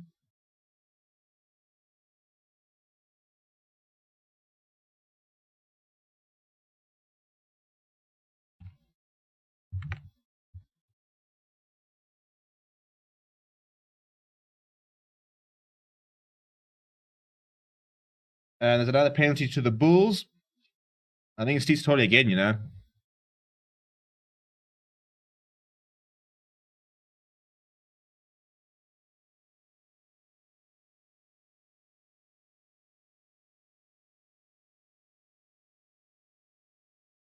So Moistan puts it into touch, and they'll have another go.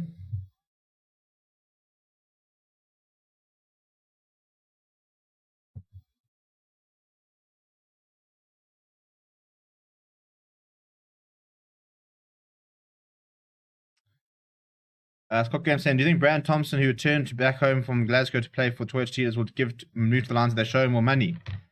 I mean, I don't see why. I don't see why you wouldn't. As a Cheetahs player, I don't know why you wouldn't try and move. And that's why the Lions, fantastic. We've won that Vince Tuka first Bulls line they've lost. First time they've lost the line out there. Went straight through their hands. Vince Tuka jumped on that. As a Cheetahs fan, I mean, as I'm saying, as a Cheetahs player, I don't know why you wouldn't look at other unions. I mean, for example, for the next 7 weeks, I don't know why. I think the Cheetahs said no. But France Stain should be playing in this competition. If you want him to be involved with Springboks, which I'm sure we definitely do, Shavina Yako's finally getting a bit of a run. He needs to be playing week in, week out, and he's not going to do that at the Cheetahs at the moment. So,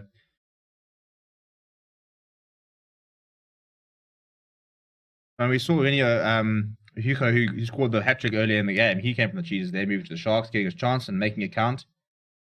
At the end of the day, unless the cheaters really find a good competition to play in, you don't become a Springbok from the cheaters. That's the harsh reality. Oxenchair had to move, Joseph Dwebe had to move, and suddenly they're now on the Bok radar. But, then you don't get picked if you play for the cheaters. I don't know why a lot of these players, I'm sure they probably are looking for moves.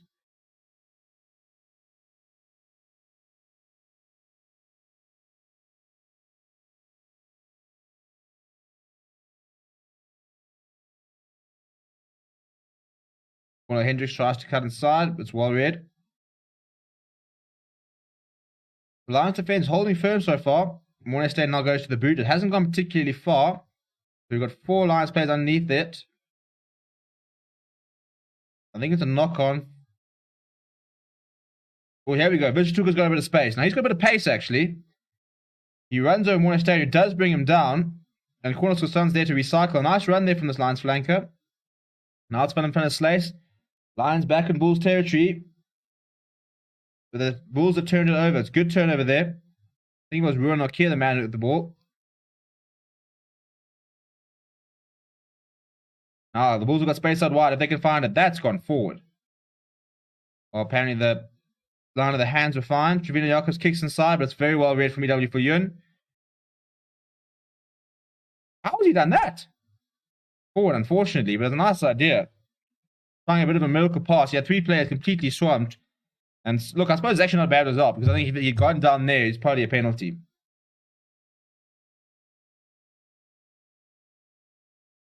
Yeah, I'm not sure about that one. I don't think that Cornel Hendricks pass was particular. I mean, it did go forward. Direction of the hands is always the most important thing. And then for Yun trying a bit of a fancy sort of pass out the side as he's going down, which does drift forward.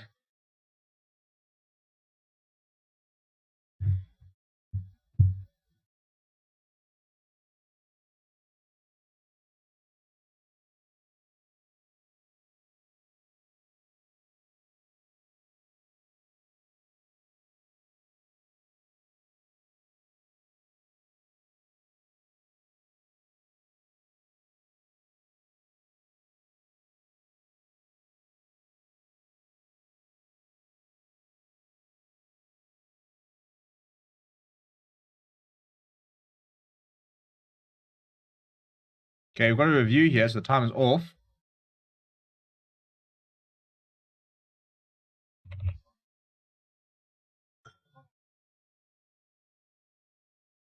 Then you're going to look back at the contest with Mandosh Tumwe. I'm not sure what the Lions play. I think it was EW for Yun. They're saying that Mandosh Tumwe was played in the air.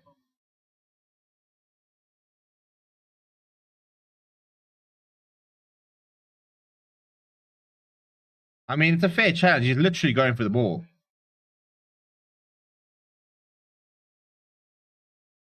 No, I don't think there's anything in that. I mean, they're free at the freeze frame. Both players are up next to each other, trying to challenge for the ball.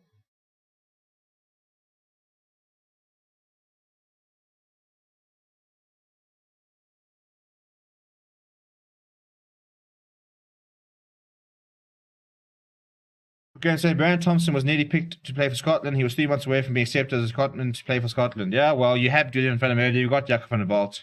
You've got what's the prop's name as well?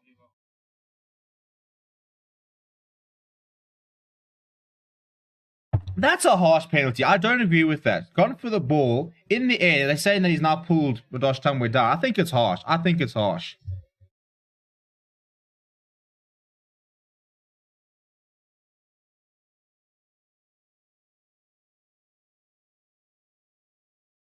I think the biggest problem with this is whenever we review things,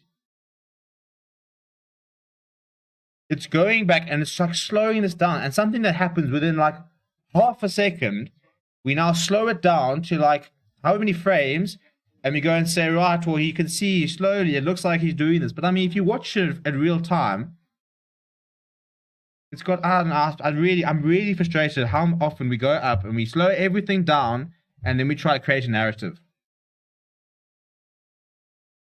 I mean, he's literally gone up for the ball, gone up, and as he goes down, his arms come around Mandosh Tumwe. I think that's very harsh. I think that is very, very harsh.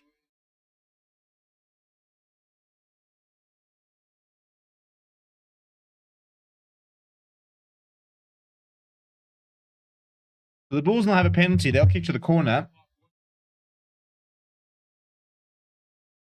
We've got... So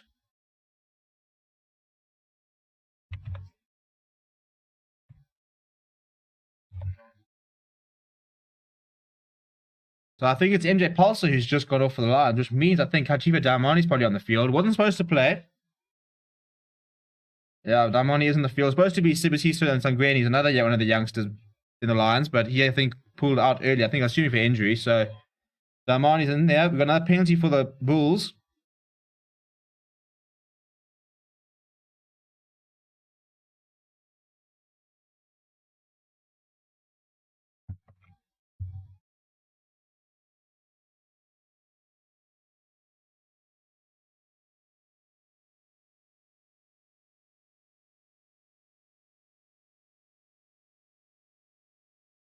We've got time off here. I'm not quite sure for what. Russ, let's play the game here, chap.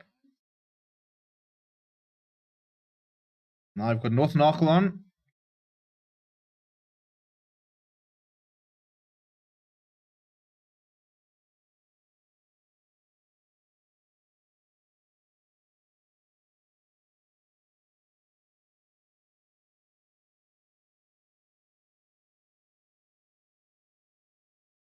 Now it's an advantage for pushing early. The Bulls have another penalty.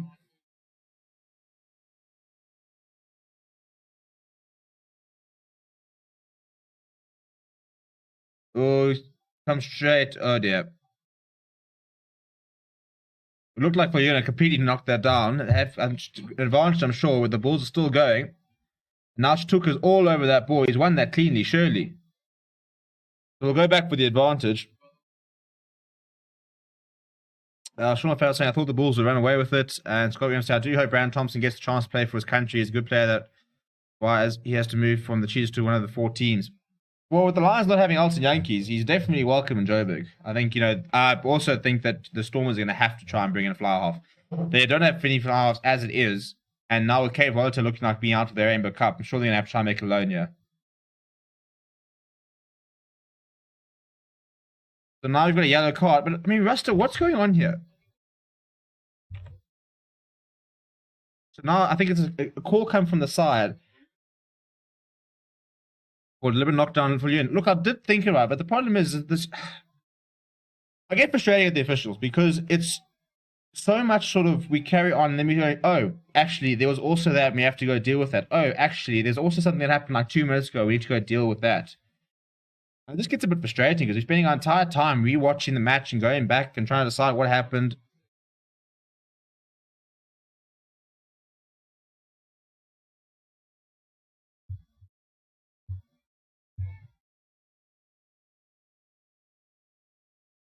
So the Bulls will try again, and this looks a lot more promising, although it has been come down. And there's no advantage, so the Lions have brought it down.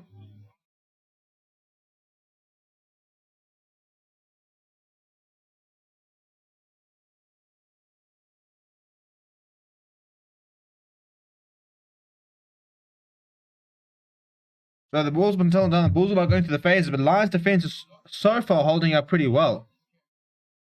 I think admirable is the way I'll describe the Lions' performance. Admirable.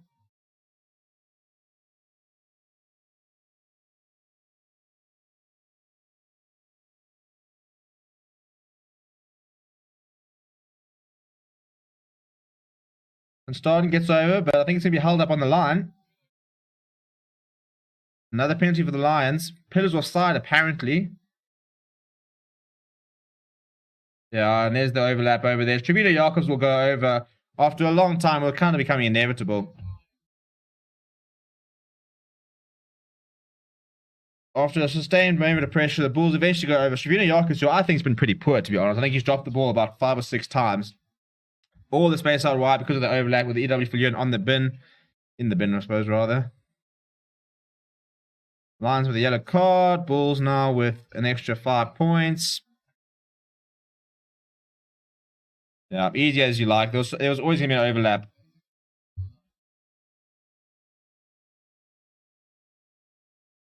Oh, wait. Now we're going back to check something. When was the last time a try was just awarded? You didn't have to check anything. It was just awarded. That was it. Alright, we're now going to go check a shift drive at the previous mall.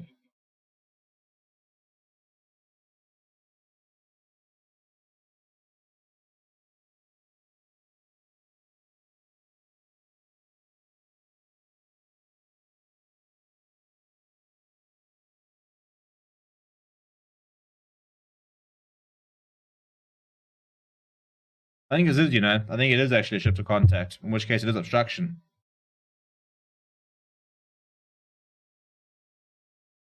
This is why what is an 80-minute game is becoming like a 140-minute game, because there's so many stoppages with all the reviews.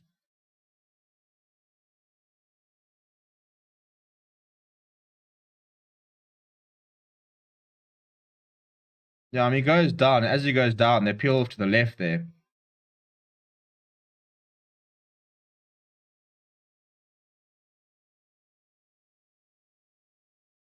Yep, looks like it's going to be a penalty for the Lions.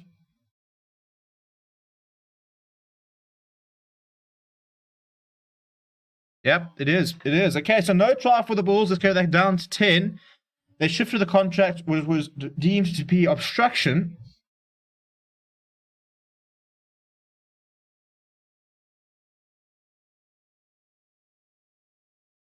Yep, so the try is ruled out, and they'll go back for a Lions penalty. So the Lions survive to fight another day with 18 minutes remaining. Not bad saying. I think the Lions need to sort something out if they want to do well in Pro 16 in September.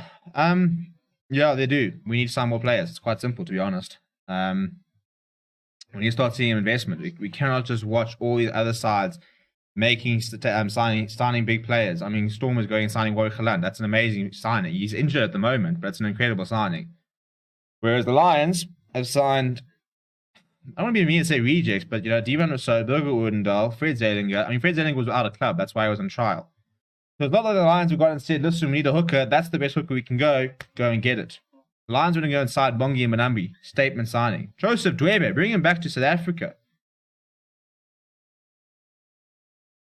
Look, the Lions also do get Willem Alberts back. And they get Alton Yankees back. They let Dennis Smith go, which doesn't help at all. Fortunately, it's a financial gain, and that's why I think it was so big that the Rainbow Cup, big Rainbow Cup, got cancelled, because that would have been a decent financial injection. Right, so Emmanuel Chuchuka's on with his brother, Vincent. Emmanuel's about 20 years old, I think, or 21 years old. A lock, as Steve Tolley is also off. A very nice shift from him. Very good that he's playing nicely.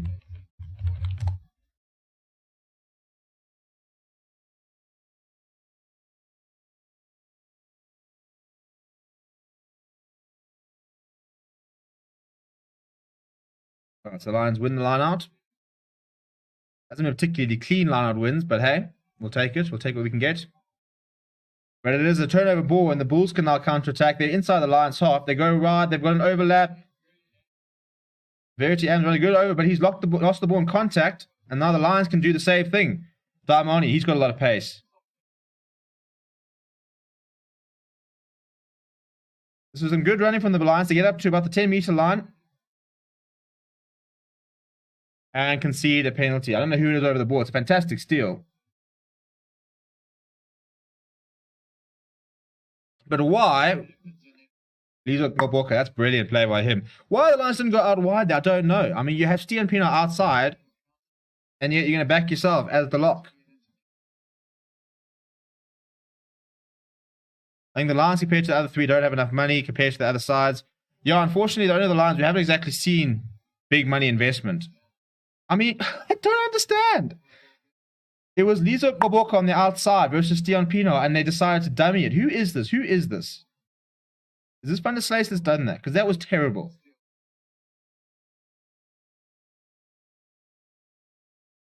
And now SA are relaxing their rules for overseas players. I do think they're going to have more SA players to pick from UK and France and Italy. Oh yeah, I think that had to be the case. That's an unfortunate reality now.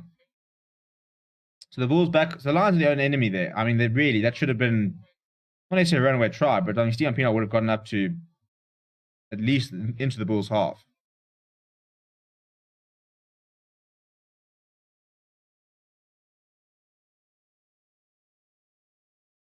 So the Lions defense holding firm. Cornelskas, I mean, Cornel Hendricks splits the gap. Honor Buerta picks it up.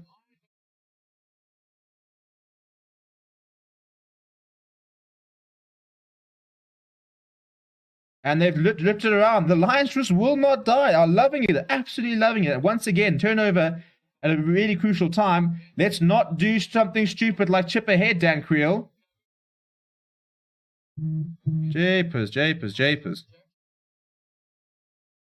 Lions with possession, deciding to try and tap it across. Now the Bulls taking it quickly.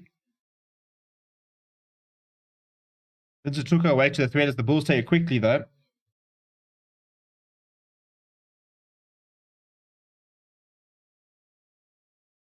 There it is. Zach Berger over. No, pillars.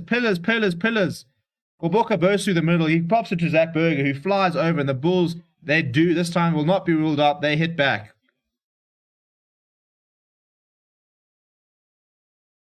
I mean, the Lions have been under fire for the past 15 minutes, and they've held well. And Staines just added the extra to the drop goal. Or drop kick.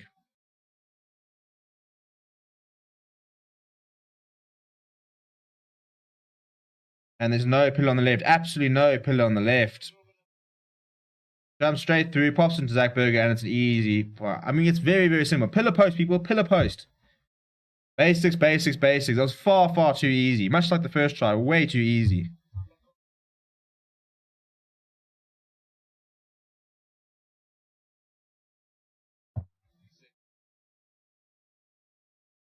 Right, so the Lions get back into the Bulls' territory. Fred Zanger goes long. Mornay Stain fields it. He's got all the time in the world. Looks up, and he finds touch. I think in the Lions' half. That's a fantastic touch finder for Mornay Stain. That is what he does. Up to 1281 subscribers. Thank you very much. Please do smash a like on the video. Let's get up to 15 before the end of the game. 14 minutes left. And then if anybody's interested, I think there's some challenge coming. Montpellier back. So Andre Paul is making his return from injury. So it'll be interesting to see how he does there. But for SA sides, we'll be back next weekend. 2 more matches will be live for both of them. Obviously, we'll have a review of this game as well, just after it finishes. We've got Team of the Weeks. That's just you. I mean, when it rains, it pours, doesn't it?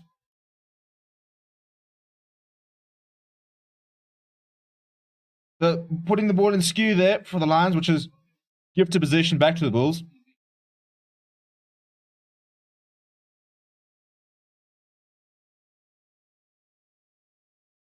Times off, yeah. So there's the new hooker on the field, Mornay Brandon, and he's just put it in skew. That's not going to win you too many favors there, chap.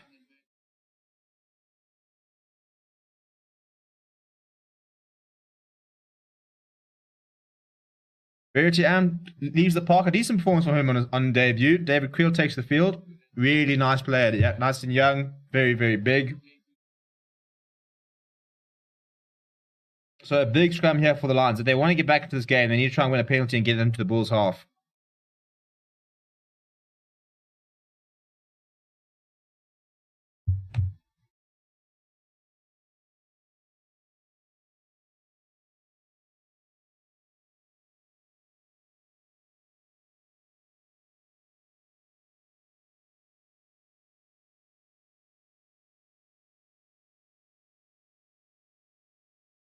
Creel's just kicked in behind there, and they found touch right on the 5 meter, which, given the fact that Mornay Brandon has really struggled, is a fantastic result for the Bulls.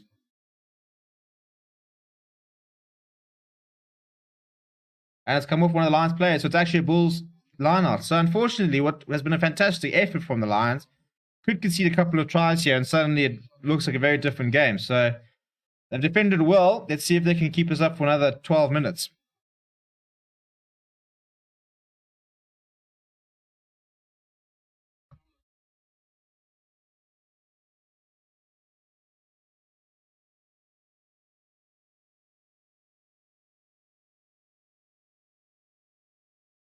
The Bulls do win. Not the best third, and now this looks like a much better maul. It has slowed down a little bit, but they're still going forward. There's been no call to use it. Now they break away. They don't get all the way over. And there's somebody all over the ball.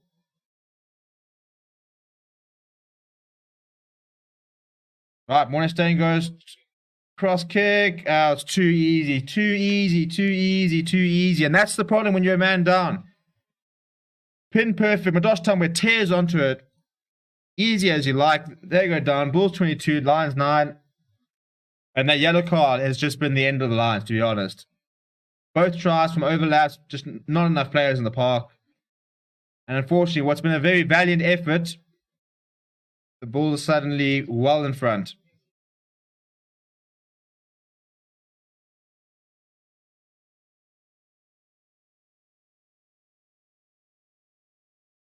Okay, this is interesting. So Dan Creel is using his captain's referral. He wants to have a look at that lineup. That's actually a fantastic call. We've seen this now. We saw it in the game before, where the captain is allowed to challenge something. And Dan Creel has said that he thought that the lineup looked a bit sketchy, and he wants to go have a look at that throw.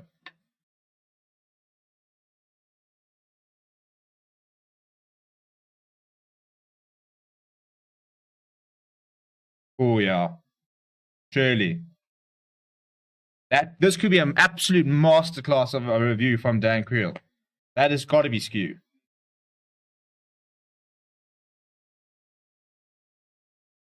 Dan Creel, well done, mate. You kept the Lions in the game.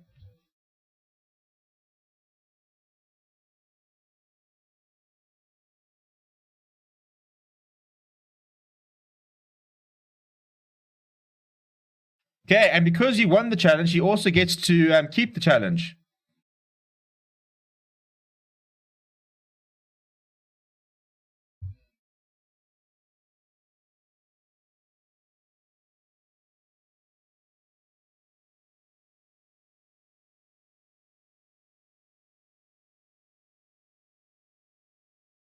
The Lions will now have...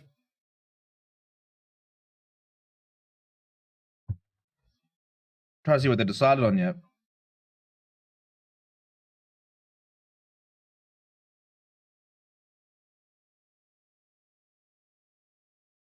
That was a great piece of work there. I mean, there's always going to be an overlap because of the man down. And fantastic cross kick, brilliantly read by Madosh Tamwe. It would have been a fantastic try, but a very good challenge there from Dan Creel. And the Lions have kept themselves in it. They're going to go for the scrum, try and win themselves a penalty. So this needs to be a big scrum. Nathan McBeth on the field. So this is Walker versus Carlos Sade. I think this is where the scrum is won or lost. Because you've got Jacques Van Ooren on the young Nathan McBeth, very highly rated, but still pretty young.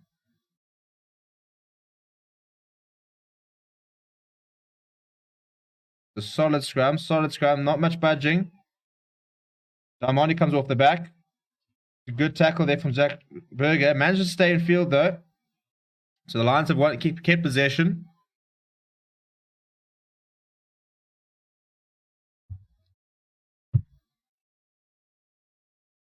Leininger now goes for touch. Won't find touch though.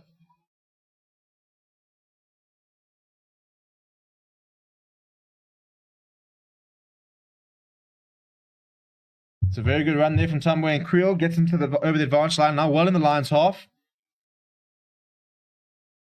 There's space out wide. There's space out wide. A good tackle there. I think that's Mornay Brandon who makes it. And there's a penalty to the Lions.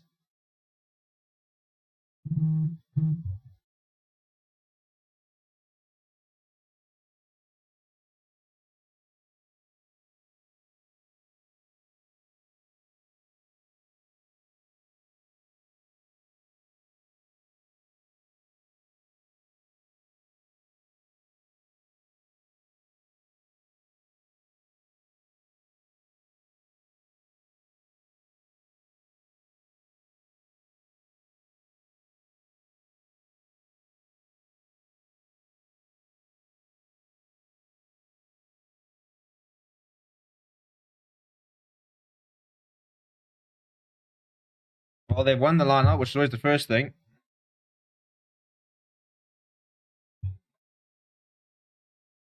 And they've got an advantage, I think. Yeah, Lions have got an advantage. That's another penalty, so they can get themselves further up the pitch. Unfortunately, the Lions, one try is not enough. They've got 8 minutes. They need to score and try and get themselves back and find a penalty or something. One try is not going to be enough here. They are 8 points behind.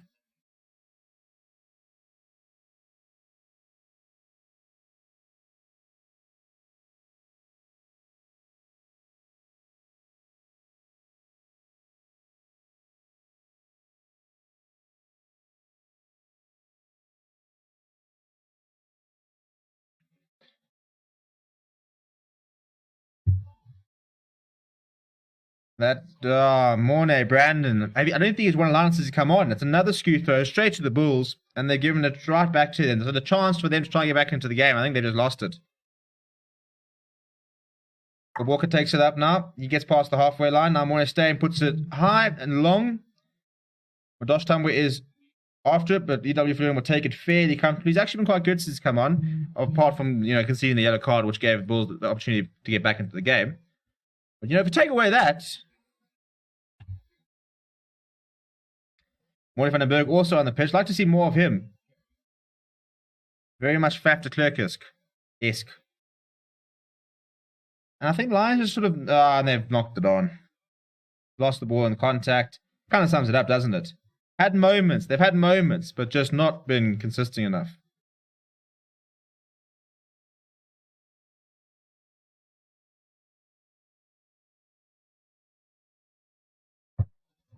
We're going to have another scrum here. Lions is running out of time, I think. We've got, 6 minutes left. They need to go to the Bulls' half, score a try, convert it, and try and get back in there and try and get a penalty. So it's a big ask. It is a very big ask.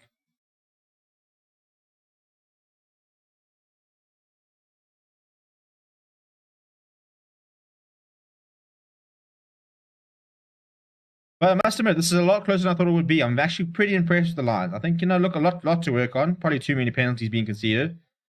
Defensive structure is always a little bit sketchy, but physically wise, they've really fronched it up. And that's going to be the biggest thing. It's all about can you front up? If you can compete up front, with the Bulls, you can compete up front with anyone.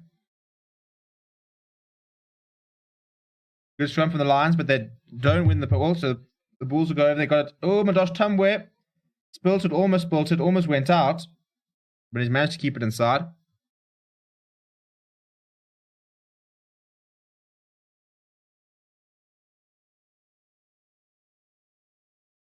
Oh, it's a terrible pass. And now Similani's trying to kick it through. And the Lions have won it.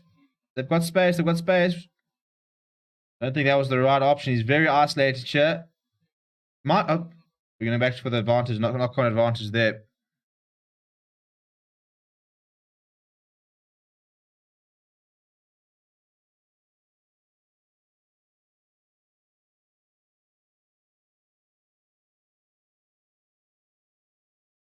Not the best pass there from Morris Stone. And then Similani trying to kick it ahead, kicks it into the Bulls player. I reckon he's a good footballer, Similani. Always love to try and kick ahead and chase after it. Always a sort of go-to option. So you've got a scrum on the halfway line. It's a very big scrum for the Lions last time. They do have the put in here. So if they win a penalty here, then it becomes decision time. Do they say, listen, Fred, we need to knock this over, get us within 7, and then we're going to go then we'll go all out and see if we can score another try? Or do you go for the try now in the hope you can get back into it? Fred Zaniga did hit the bar, so we're not guaranteed to have that sort of distance. I think if you had Tian Swanepoel, you'd really back the kick. But it's a big scrum from the Bulls. Lions have to use it, and they do. They go to Similani out wide. Of course, the pass was a little bit behind him, but he still managed to hold on. He runs in, but he's lost the ball in contact. I think the Bulls are going to merge with it, and they have. Basics, chap. It's one thing when you get outplayed, but that's just poor. There's no other way of saying it. That's just poor. That's not them being better. That's not you being worse. That is just losing the ball in contact, not protecting it. And when it comes down to the vital moments, when you make mistakes like that, you will not win games. It's the first sort of time the Lions have had an opportunity to go wide and try and, get some go-forward ball. And Courtnall's son, who's usually Mr. Reliable, runs into David Creel, loses the ball. And, there's no cleaning up there. And Van Vuuren goes straight over the top and wins a penalty.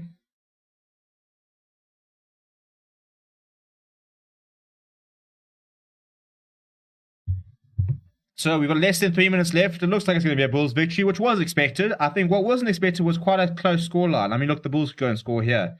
But I think the fact of the matter was a very tight match. And that yellow card definitely made a big difference because that try was due to an overlap created by the yellow card. So I think 15-15, it could have been an interesting game.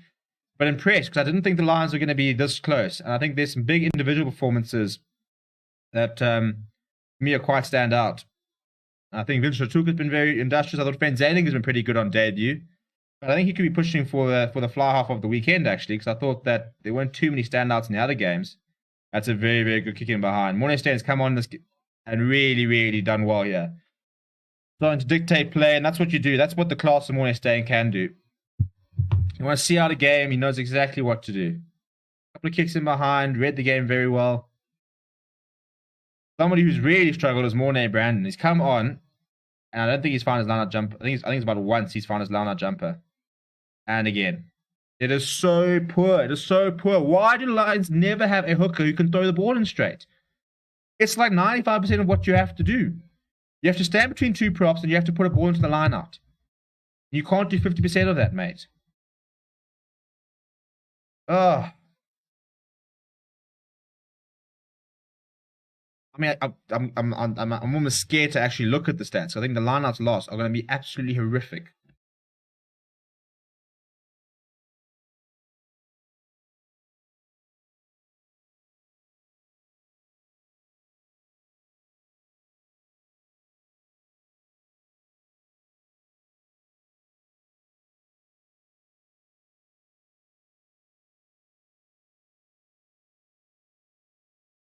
Right, so we go into our last minute here. It will be a Bulls victory. There's not enough time for the Lions to do anything about it. The question is, can the Lions... That's a fantastic scrum from the Bulls. They've got an advantage. So will Bulls finish with a flurry?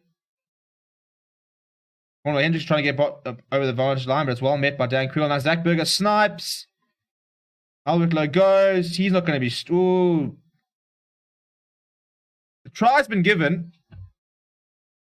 Albert Lowe, too powerful, too big. It almost looked they managed to get some hands around it, but this is harsh on the Lions. So I think that 24-9 is not. I mean, the Bulls did have 3 disallowed tries, but they were disallowed, so and legally so.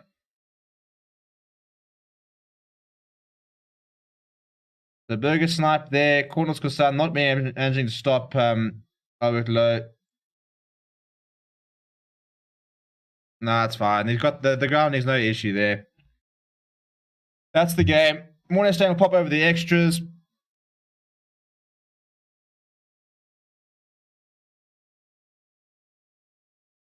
The Bulls miss a bonus point, I suppose, is the big thing. And I think it's harsh because I don't think it's harsh that they're not going to get the bonus point because I don't think they really deserved it. They had opportunities, didn't really take, and the Jake White does not look particularly happy. But I think the Lions actually, that's not a bad impression they gave in the first game. But you can see Jake White not particularly happy. But yeah, let me know what you thought of the game down in the comments. Thank you very much, everybody, for watching. Please do smash like on the video. Subscribe to the channel if you are new. We're trying to get up to 1,300 by the end of the weekend. So another 19 to go. You can be one of them if you just go and subscribe as well. We'll be back next week live for all of the other games. But thank you very much for hanging out. My name is Steven. This has been another watch along, courtesy of Forever Sports. And I'll chat to you very soon.